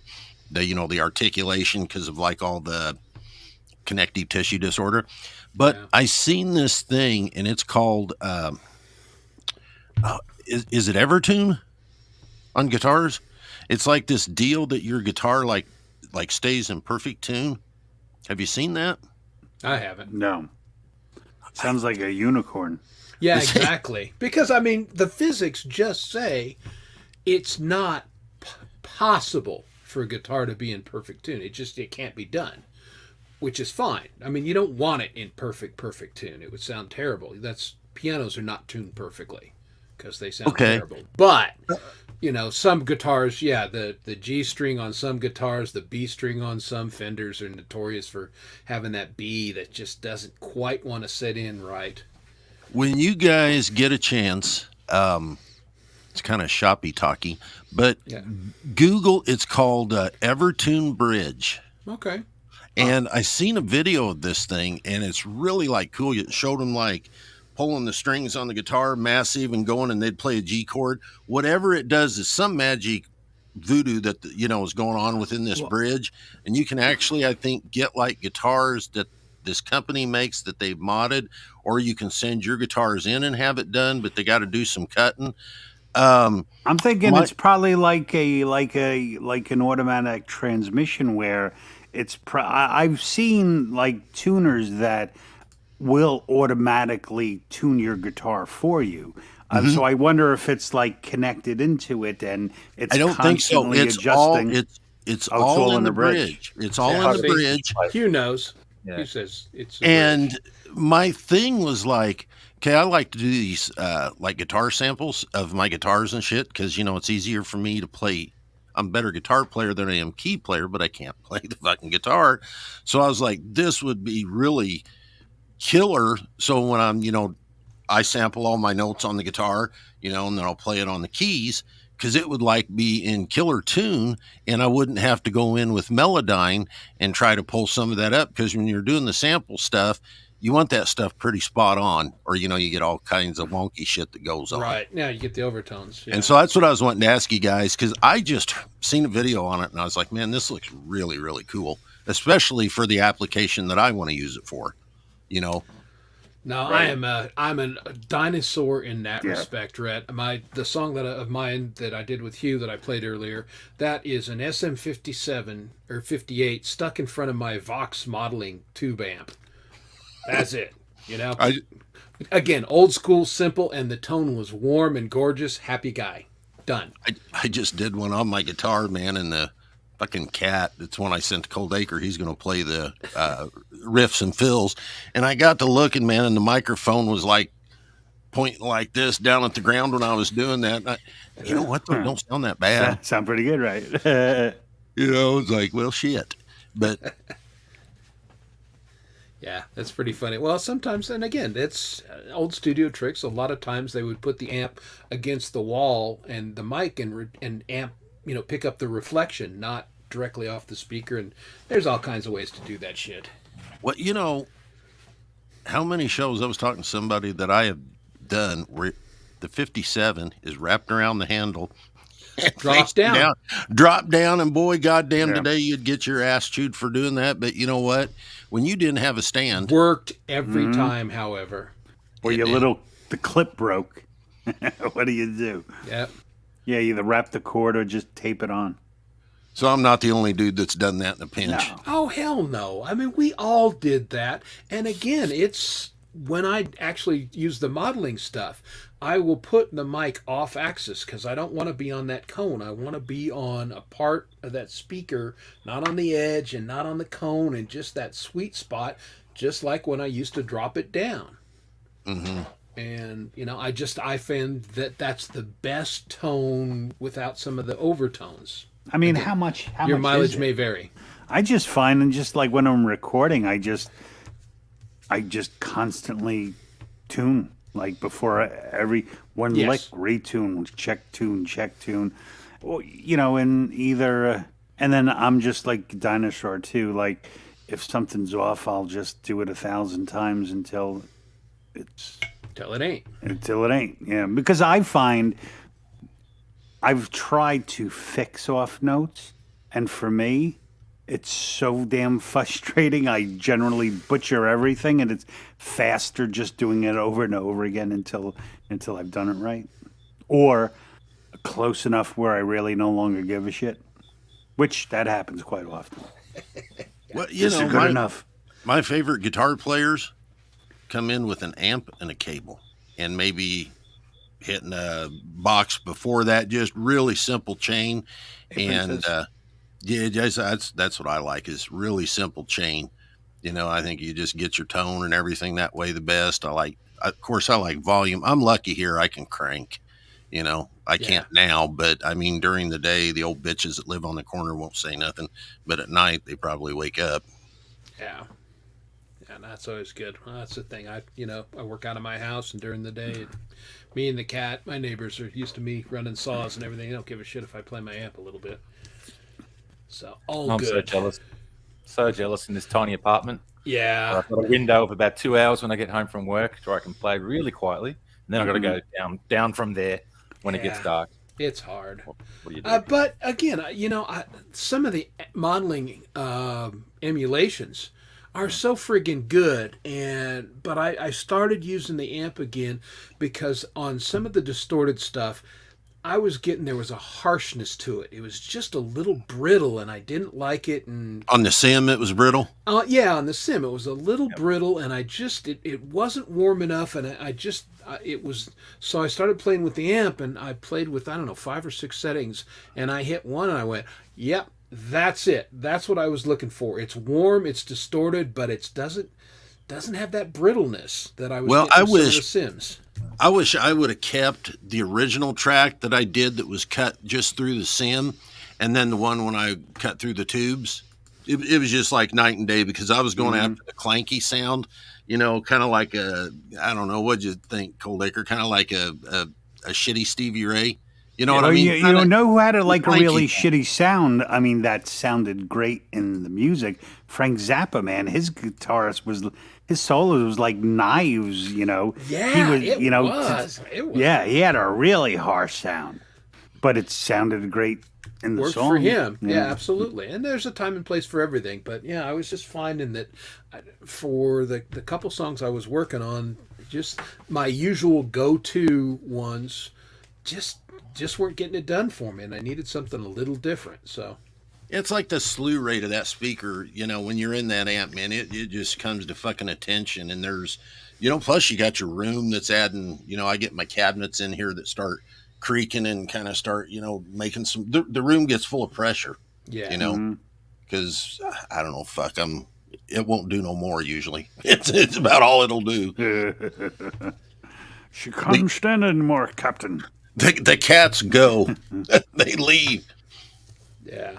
Well, and I'm just, again, I totally feel in Cold Acres because that's what I was doing for the longest time, because a lot of times, I was half in the bag on a Friday night after drinking whiskey, and it's 1 a.m, and, I'm not going to crank up the amp and, blast the old lady out of bed. I'm going to just have my in-ears in and play. Well, that's weird. When I fucking play with a sim, I don't play loud. I got the whole studio real quiet. It's like talking level. But as soon as that amp gets on, it's like everything, I'm sitting here breaking every rule that they got in the book, because that's the school I come from. Red lights are good. Things going splat are good, but I think that's part of it too. You just can't get your studio monitors to get that heft. Yeah. The only that's amp true. I ever bother to using is that little positive grid practice amp. I like that little thing. Yeah, everybody that has one likes it. Yeah, no, it's really cool. I mean, I don't even bother. I don't even have the app hooked up. I mean, I only use it if I'm practicing something. Other than that, I just everything and just direct out of the computer. But What's your chain, Coldacre?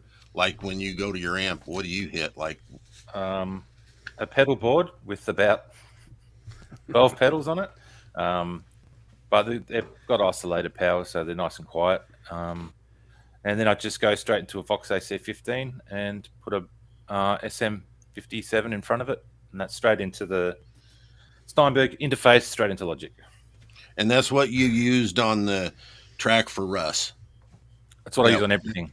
Okay, yeah, that sounds fucking killer, dude. That's just, Yeah, it's what I play with the band sort of thing, and I've spent a lot of money on it, so I know I should be investigating amp sims and doing it that way. It's more practical for me, but I just have it already.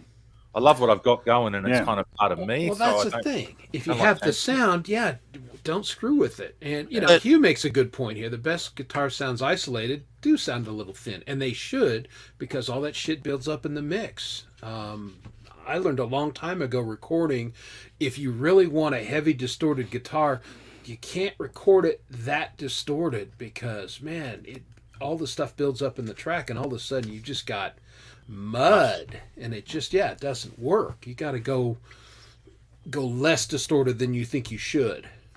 Hey, Miss D. Once you lose that pick attack at the start of the note, you're not really getting the clarity anymore. So you just got to wind back on the gain. see, but that's what I feel that I get on the sim. I just feel like I cannot get that where if I play light, it doesn't break up. And when I start digging into it, it starts breaking up. And then when I dig in it a little more, it starts coming alive. I can't get the coming alive.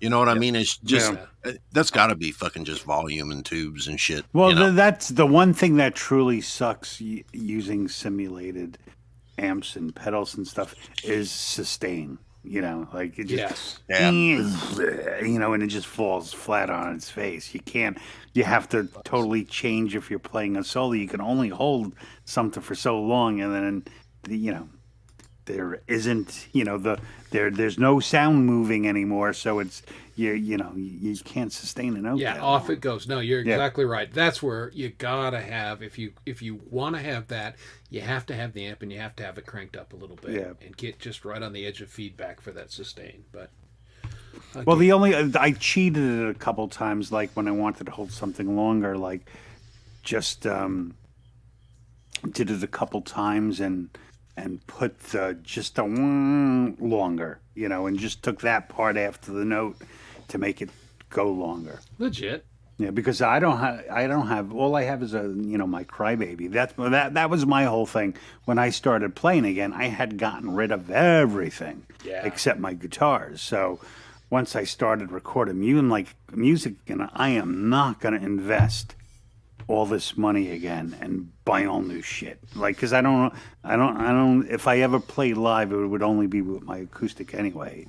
So I don't want to. So I bought bias effects, and I shall use nothing else. Well, I've been struggling here lately. Like I said, with all this shaking going on, it's like I especially like just picking up the bass, I'll hit notes that I'm not wanting to hit just because I feel like I'm like, and so what I'm having problems with right now is because I like to play with my fingers, but I've been sitting here going, why in the hell am I struggling with tone so much? And I started thinking, man, I used to all the time, I played a lot of Ricks.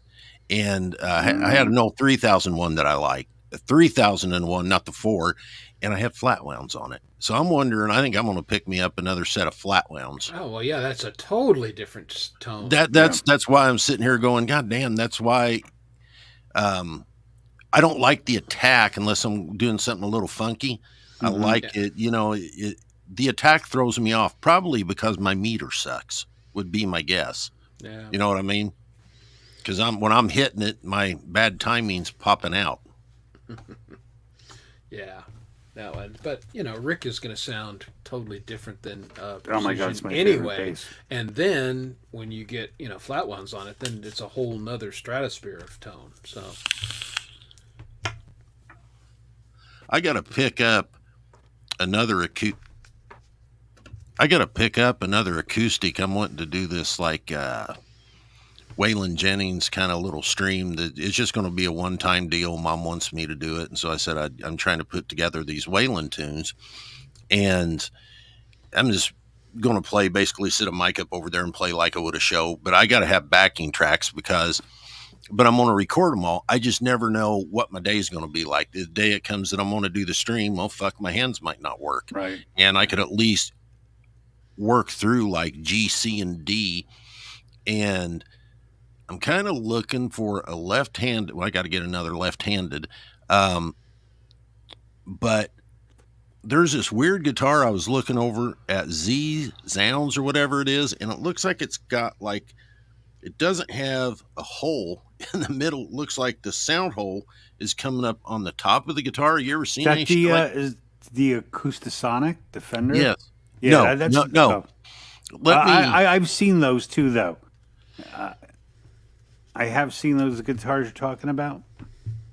They're kind of like an acoustic hybrid, right? Shit, I can't read, but I'll tell you, I'll spell it.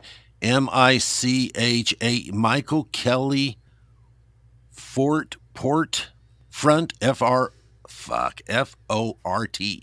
Port Acoustic. God, we're going to school here. Everybody's laughing their ass off.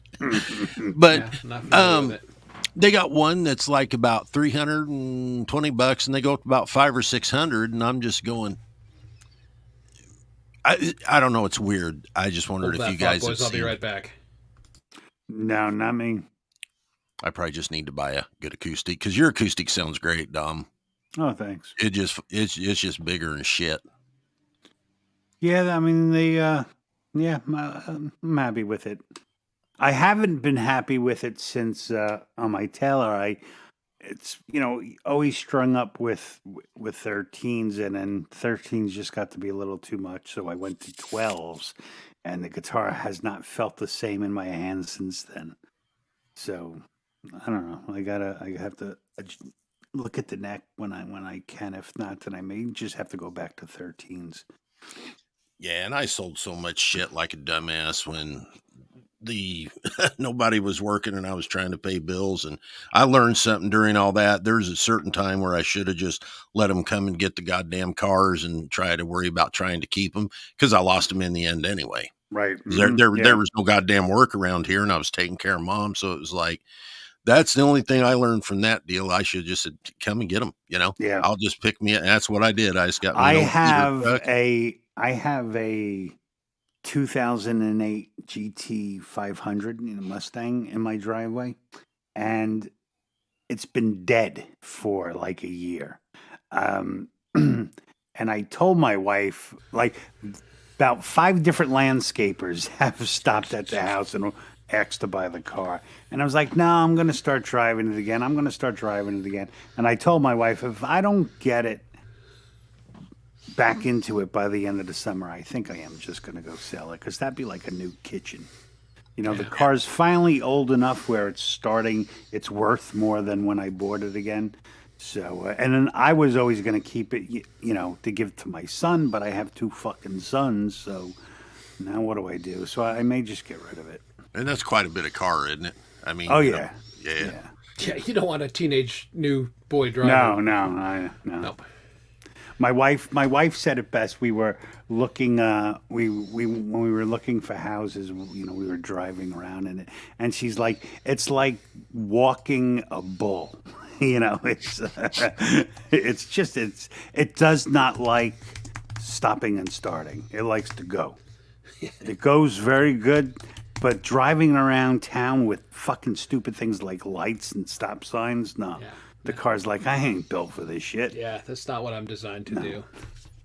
No, and yeah, like I said, I sold a lot of shit I wish I wouldn't have, and I wish I just would have let some stuff that I didn't give a shit about go back and kept, more of the guitars and shit that I had.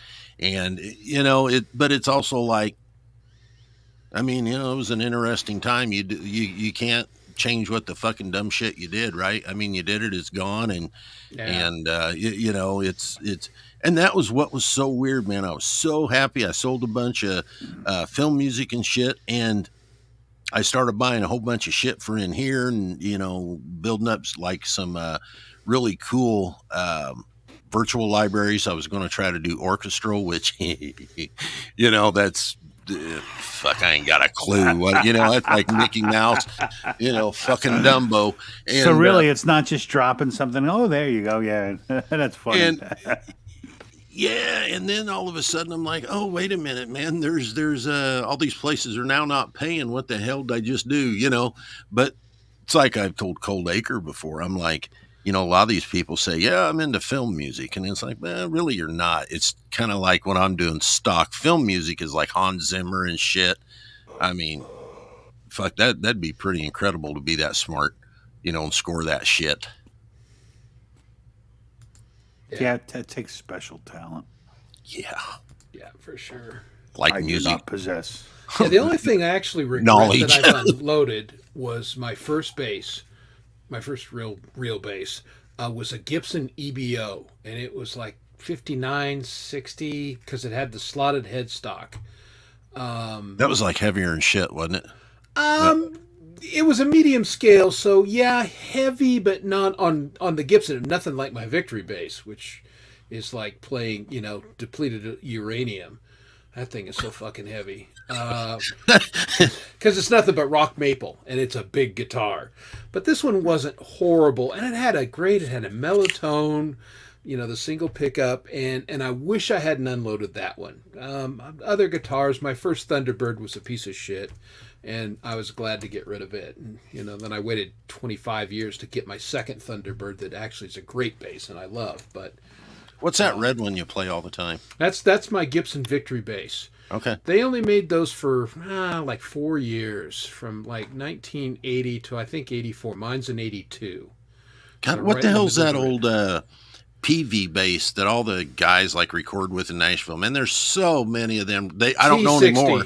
Yep. I want one of them because it's like they actually sound fucking good. T60s, and they ain't a good looking bass, but they're heavy, they sustain, they got great pickups, and that's You why say those Nashville T60? guys like them. Yeah, T60s.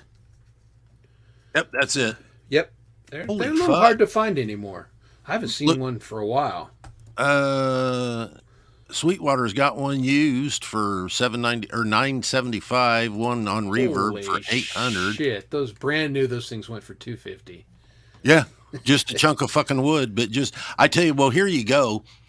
The sustain on them basses was badass. Yeah. Like you hit the note and it would just like fucking hold forever. Well, that's why I love that Gibson Victory bass, because I played it, I recorded with it 3 weeks ago.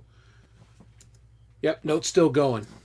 I mean, it's crazy, the sustain on that bass. It's just unbelievable. I've never played one that has a longer.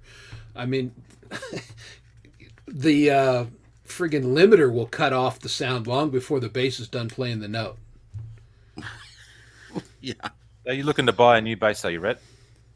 Me, I think I need to get the acoustic first. I need to get another acoustic in here because I got some stuff, but everything's like is shit that I gave to the boy and turned the nuts around. The acoustics that I had were all right-handed, and I flipped them around for me to play when I played with him, but I turned them back around for him because he likes to play, and I'm going to get another real left-handed when I do it, you know.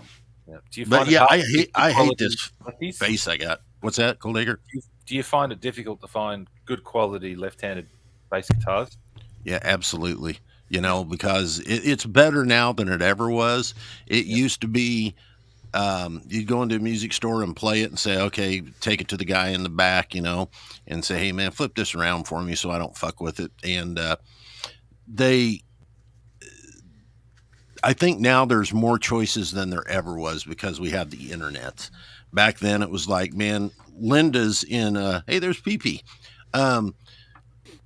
Linda was in Decatur and she was left-handed, and she actually always tried to keep some left-handed basses. And you would love this. She actually had like this freaking, the whole top wall of the music store went around was nothing but her Rickenbackers that she had since she had been playing. I mean, she probably had 20 or 30, and they're just beautiful guitars. But well, I was going to say, really, Rickenbacker is the only bass out from the factory left-handed that was really good. And mine. Gibson had a couple that they did, but they were really inconsistent. And again, I'm a righty, but you know, I do have friends who are lefties, and you know, that's what they told me, that you know, there were some were good and some, but only the Rickenbackers were consistently really good left-handed from the factory. Mm-hmm. Smaller production. Yeah. Less people in charge. It's just a smaller. Yeah, exactly. Better quality control. Well, and you know, I mean, they're really bass people. Rickenbacker builds a great guitar, but they're really bass people. Yeah. Oh, it's by far my favorite bass. The look of it, the sound of it. I've never And played I'm one of those guys. I don't. No, me neither. I don't like them. Never We don't have. see them in Australia at all because of the small number of being made. Right. Most of them get distributed around the States, maybe some to Japan or England, but we don't get much of Rickenbacker out here at all. It's a shame. Yeah, never liked the feel of the neck, and the tone. It's very distinctive. It's a Rickenbacker tone, but it was not for me. But you know, great guitars. Yeah, the 3001, mine was like, maybe that was the only color they did it in. I don't know. Because it was like kind of a tobacco-ish color. I mean, I don't ever remember it being super, super slinky and funky to play. You know, it was kind of reminded me, of course, that was also the flat wounds, kind of like a thumpy dead piece of wood. But there's just something about it that I could get in the groove easier. Like I said, I really honestly do think it's because of piss poor timing. You know what I mean?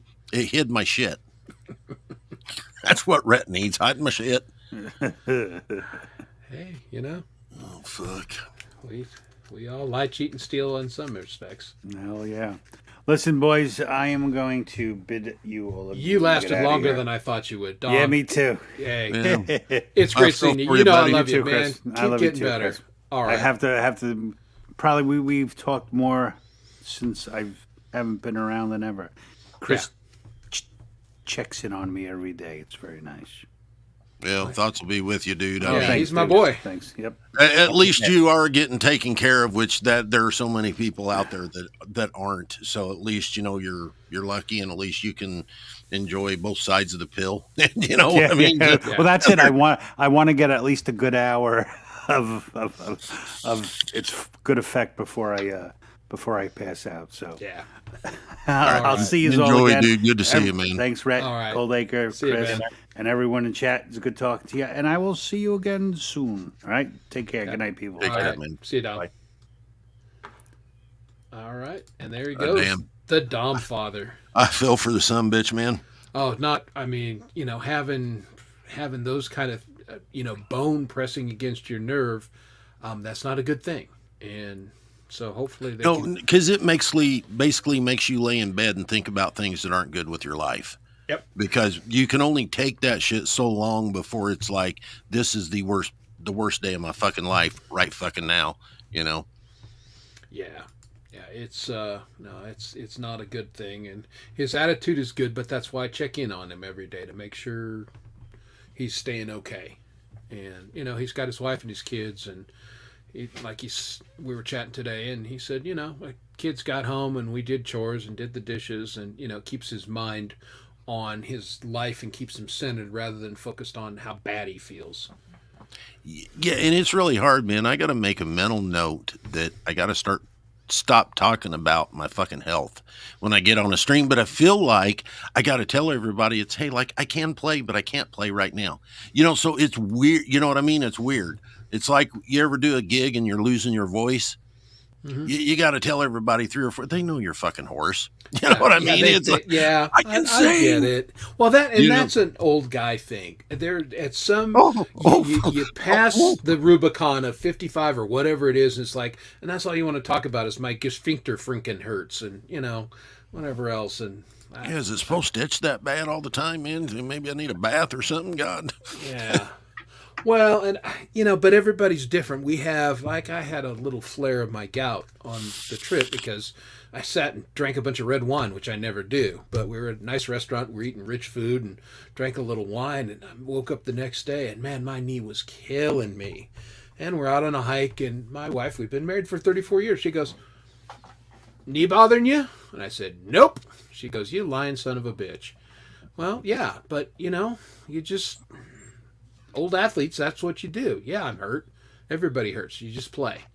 So I did that, and then I bought an ice pack, and I sat and drank whiskey and put an ice pack on my knee for 5 hours, and next day I was good to go. Hey, I will tell you this. Pork, if you freeze it, I don't even know if anybody around here knows what fresh pork is. Probably you ever had a fresh ham? Oh, yeah. I mean, it's white, okay? It ain't that pink shit or whatever. Yeah. Freeze it first, and you'll have less of a chance of getting gout when you eat it. I don't know what the hell freezing it does. Yeah. But I don't eat a lot of pork, A. And B, this is the first flare I've had in probably 6 years. Oh, isn't it nice? To the point where I wasn't sure. I thought that I might have stumbled a little bit on the hike the day before and maybe tweaked a ligament. So I wasn't sure. Probably broke something loose on the fucking hike is what you did. Yeah, maybe. Because I know that I used to have a pair of steel toe boots that I didn't wear all the time. It seemed like when I wore them son of a bitches, that knuckle of my big toe would get up into that steel part because where it got smashed down. Yeah. And sure as shit, I'd have a piece of one of them crystals or something break loose. Fucking bug.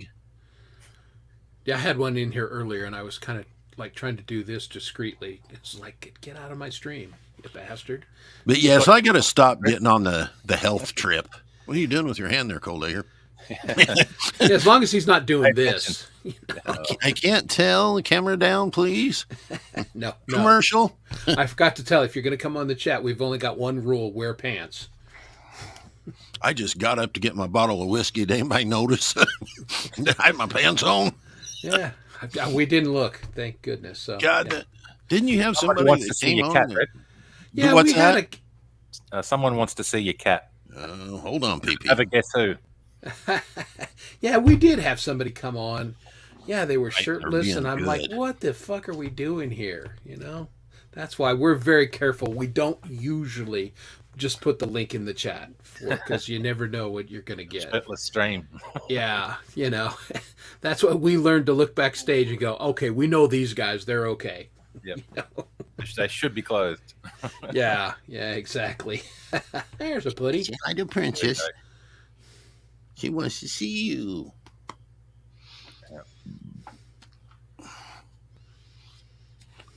God, this son of a bitch is big. Yeah, that's a big putty. He is just now a year old. Oh, yeah. How much does he weigh?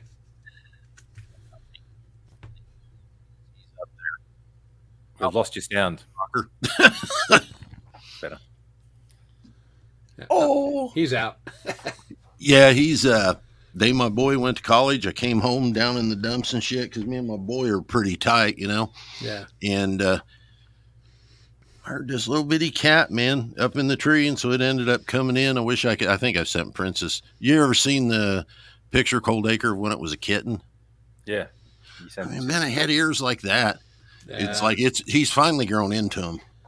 Yeah, no, he's good. Putty. My Rest my caught one up. cat's 18, and he was 19 pounds for a long time. He's a Russian blue, which are big muscular cats, but he's Oh, I have one. okay. He's yeah. in the other part. We call him the shit monster, shitmeister.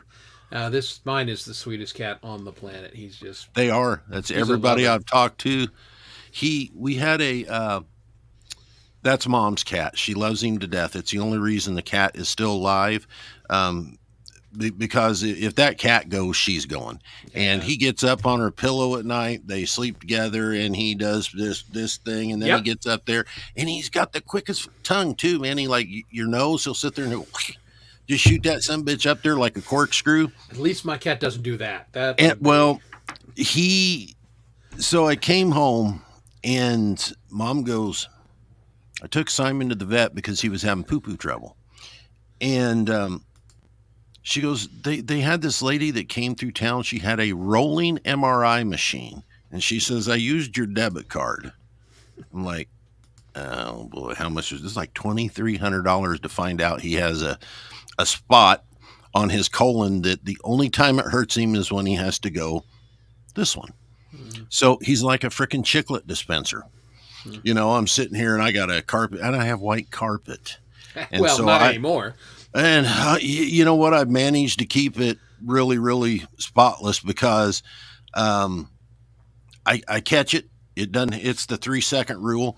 Then I get it picked up and I get that little cleaner out there and get it all cleaned up. But you can tell too, because he starts doing this run, and my house is really long. And I mean, I've never seen somebody pick up so much fucking speed running through the fucking house. He just goes flying, dude. He's went flying so fast before when he makes a corner that it flew out and hit the wall and stuck. See, it's too bad Ron's not here because this is more typical of our show. You never know what we're going to talk about, you know, flying cat poop or, you know. This is cars like or- 3 a.m. in the band truck, right? Yeah, pretty something like that. Everybody going, man, you guys were nice when you were on stage and you guys get done and it all went to hell pretty quick. Kind of. That's it. Yeah, there's the show, and then there's the not show. Sorry for going that direction on your show, too. No, that's fine. See, because our show is the not show. You know, it's not slick, it's not produced, it's not. Dom and I never have any friggin' idea what we're going to do. We're just going to get on and chat about whatever comes up. Yeah, but that's- Chris, I sent you another song a little while ago, You did, and I've just ignored you. which features the one and only Mix Club right here. you're not going to play that. Well, you say that. I think we but- might have to, yeah, since you we're both never here. know. Go ahead. Oh my God. You want to tell us about this song, Rhett?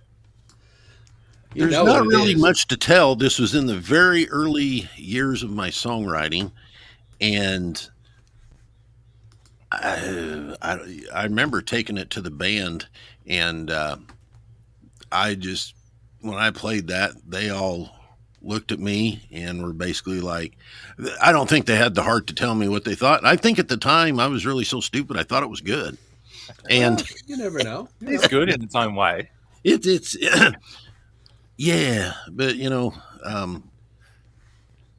I don't know, man. I'm just a mess up. Yeah, but you know what? We appreciate that about you got to have fun with what you're doing, and Where would this music be without the song mess is ups? nothing but fun. So let me get this Cold queued Acre up did here. the video work on it. Mm-hmm. Well, of course he did. It's a grueling 3 minutes of work as well. Yeah, exactly. He really, yeah, probably really put in the time and effort on this one. So we're going to share this because why not, right? And here we go. You know it, you love it. It's the lawnmower. Got a little red wagon and an old gas can. I pull it through town just as fast as I can. Da da da da da da da da da da. I'm the lawnmower man. Got a little red wagon and an old gas can. I pull it through town just as fast as I can. Da da da da da da da da da. I'm the lawnmower man. Sad thing about it though, that was actually a tune. Yeah. And they let me stay in the band. The original sitting somewhere. The original. Where was it? Was that on Jade's show that we're playing song or whatever? And that thing came on, and I went, "What the actual f is this? Oh my god!" And I just started laughing. And I'm like, "Well, this is sickly brilliant." Oh yeah, it was on when Russ had his mom on. That's what it was. Yes, yeah. Dot was Russ is on, great. and then, and I remember Dot's face. She's going, what the fuck?" She had no clue, which was, you don't get her speechless very often. So for that, you won right on that regard. It's a piece of work. It certainly is. Hey, the dog paw. What's going on, man? How you doing, my friend? Good to see you. That's a good look. Is that a bass? No, that's it's a 6-string, and I know that model, and I'm blanking it off the top of my head. Not a BC Rich, even though it looks like one. Yeah, that BC Rich had that kind of racing stripe look in him, for sure. Yep. Yeah, see, there you go. Simple Effect, going to be singing that all night long. Kind of like Yeah.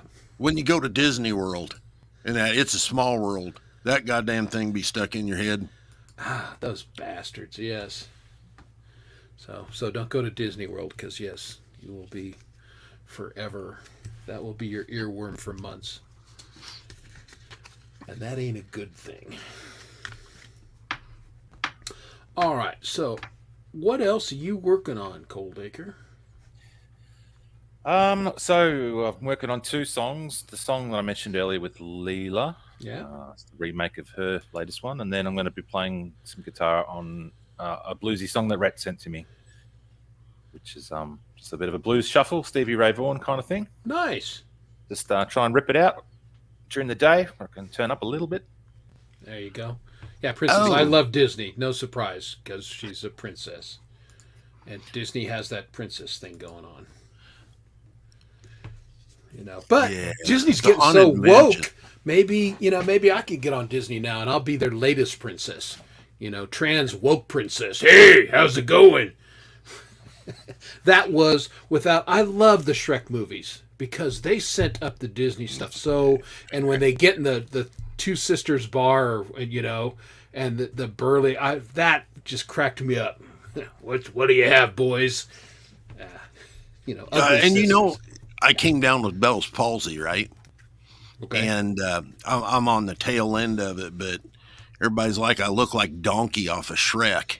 Where he's got that. Donkey! Oh, I love Donkey. Oh, I love it. Puss in Boots. That's my favorite character on there. Fear if you dare, for I am Puss in Boots.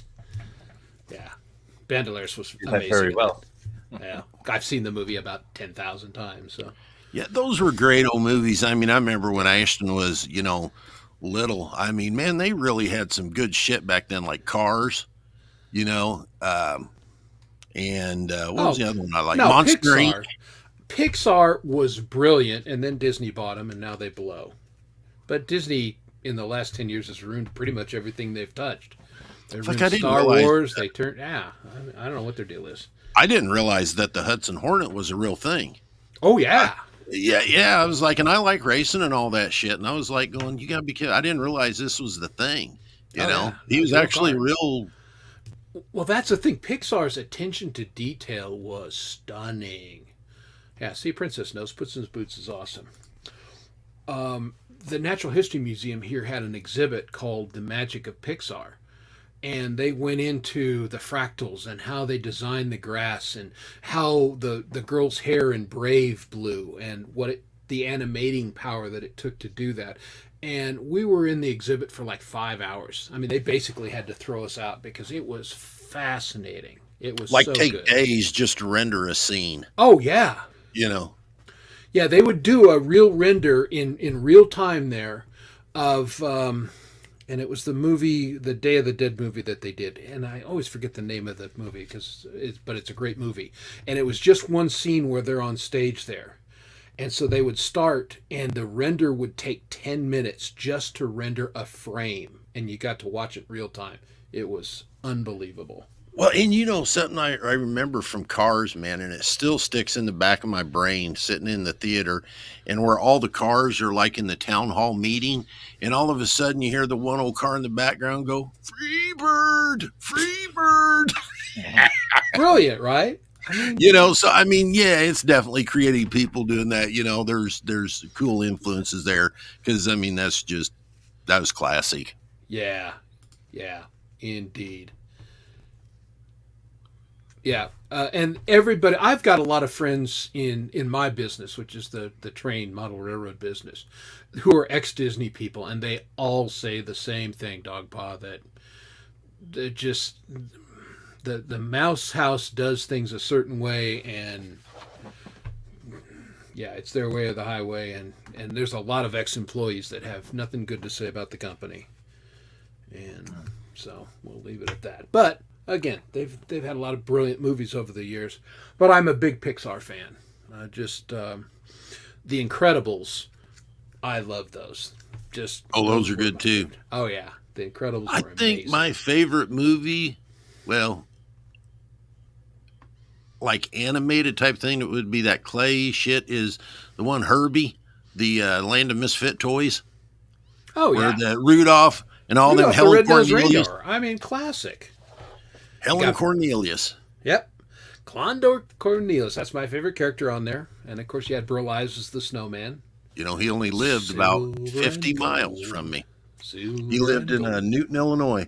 And I doubt if he ever went back there after, he made it. But going down there, we'd go to my sister. She lives in Albany, Illinois. You'd go through Newton, and there was on the square a big old, like, marble thing. It's not there anymore, but a Burl Ives sitting there because he was just, man, they were poor from the sticks, because it's really kind of a poor part of Illinois. It kind of reminds you of like getting down in the Appalachians and shit, but it's just, it's that kind of really just, there's nothing there, but yeah, that's where he was from. Yeah, interesting. Well, again, see, Princess and I could go to the movies together. We have similar taste, obviously. That Monster Inc. Now, who did Monster Inc.? Pixar? Yeah, that was a Pixar. Bug's Life. Bug's Life was amazing too. I've never seen that. Yeah, go check that one out.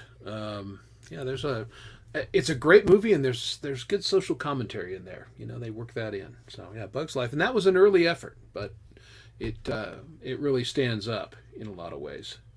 And so you do, what is it, your day thing? You said you do model trains? Yeah, I'm a publisher I do books and magazines it's all railroading, but my end of it usually is model railroading, but I edit books and magazines, and so that's what I do for a living in real life. Oh, that's weird. Scott Dorman, a buddy of mine, he's came on a couple times and sang. He used to, one of the drag racing magazines that he edited and did all that shit and stories and pictures and stuff. And he kind of got the big old shaft on that one right around the old lockdown time and a bunch of money owed and shit. Yeah. But yeah, that's kind of what he did. Boy, couldn't you see me writing an article? You'd be actually, you would be a fun challenge because Oh boy. as an editor, you'd want to say, okay, here's this guy's voice. Here's how he talks. Here's how he relates to people. Now, how do I clean up the English a little bit, but keep his character coming across in print? So as an editor, I'd be all about that. That would be fun for me. I got to find a take because I used to sell the shit out of jingles. And one of my buddies called me over close. They didn't know I was stupid. And they called me over and they had a script. And they got somewhere floating around is this outtake of me going, wherever you are, wherever you go. Fuck. Wherever you get. I couldn't read it. So I had to go back outside and I had to memorize this thing and came back in and Mike was like, can you really not read? I'm like, not very good. So, I mean, the internet is what I would say made me be able to read, you know, manuals and stuff like that. If it would take you, I'm probably, before the internet came around, I would probably say my reading was about third grade level. Because when I was in school, they didn't know what dyslexia was. Yeah. They just clearly did not know what it was. And I was made go in a corner and wear a dunce hat. Yeah. Because, so the really internet, what's that? That'll really help, won't it? Yeah. It did. Made you go outside and, you know, get in trouble on recess. Exactly. But yeah, it was weird when I would get manuals because when I was on the road, I wanted to learn what a piece of gear did before I took it out. Because if you were the front of house guy, depending on your position, you would be the guy that would have, when somebody would come up that would want you to do all this stuff, you had to learn it. So I'd sit down with Mike a lot of times and he'd kind of go through the manual for it and he'd say, here's what the gear does. Can you remember it? Like, probably not, you know, because you can't. Now I can, which is cool. I can read, but spelling's still a bit of an issue. Yeah. Hey, Ian, how's it going? Hey. From the shack?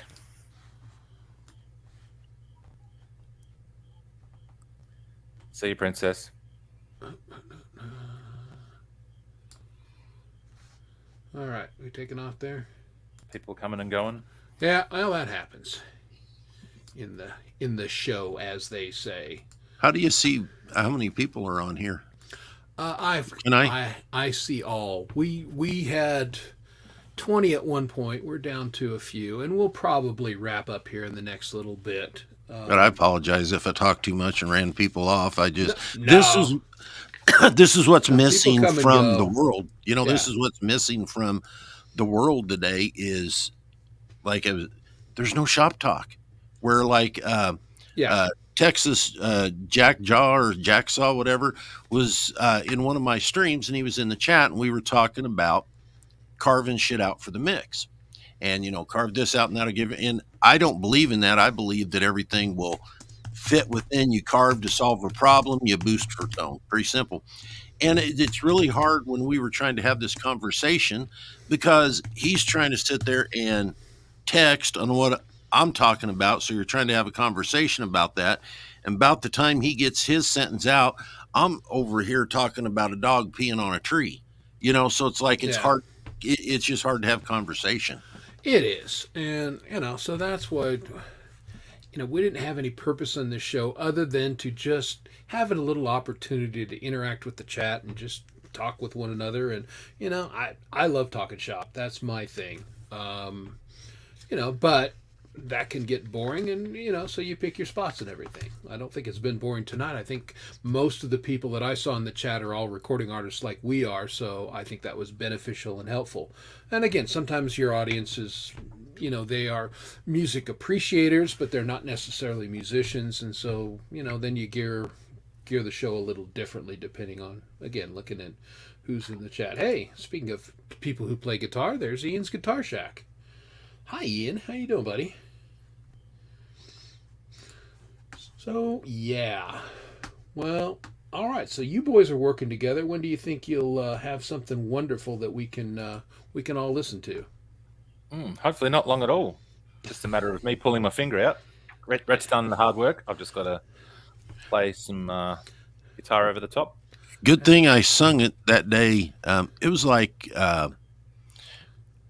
shit. It was like 4:30 in the morning. I woke up and I needed to get the vocals redone because I was talking to Cold Acre about, man, I'm out of tune. I need to melodyne this some bitch, and it's a blues tune, so it's like, that would have been like just a disrespect to what I was doing. But sometimes, like Lawnmower Man, I do really stupid shit, and I was. So I sang it, thank God, because I could sing it now, but before I was getting all the when I would talk. And so I got that done, waiting on Cold Acre to get his thumb removed and his G string happening. Yeah. And I don't know if I'm going to do a video for the thing because it's kind of like for that song thingamabob that's going on. I don't even know what the hell you're supposed to do with it. I just.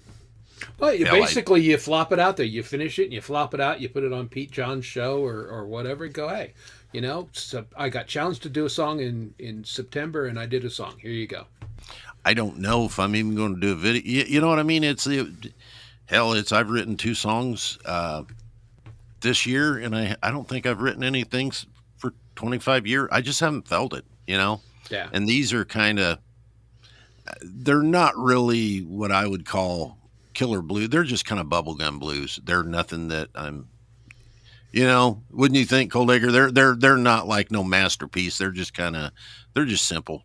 That's good. Bubblegummy. Good fun. Nothing wrong with that. Achy breaky heart blues. Hey, it's got a little bit of a hook. It's all good. And you never know. I mean, I was busy this summer. I put on a big convention here in my town for all my trained nerd friends, and that sucked up all of my life for the last couple months. And I got done with that thing, and then all of a sudden I got like 3 new songs, and things are popping for me again. So, I'm into it. But you never know.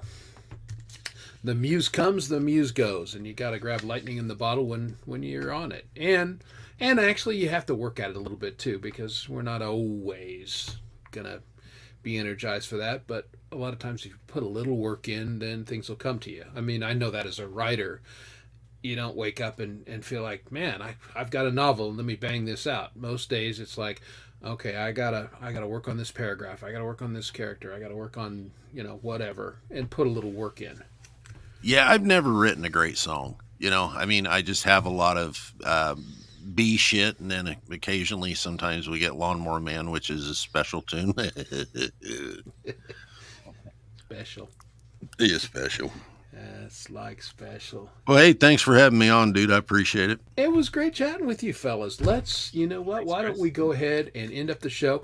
I've got something from Cold Acre queued up. He's going to jam for us a little bit, and we'll play that, and maybe something else. I don't know. We'll see. But I think it's probably time to wind this one down for this week. But I want to thank all my guests tonight. I want to thank Cold Acre from Australia. I want to thank Rhett, the Mix Club.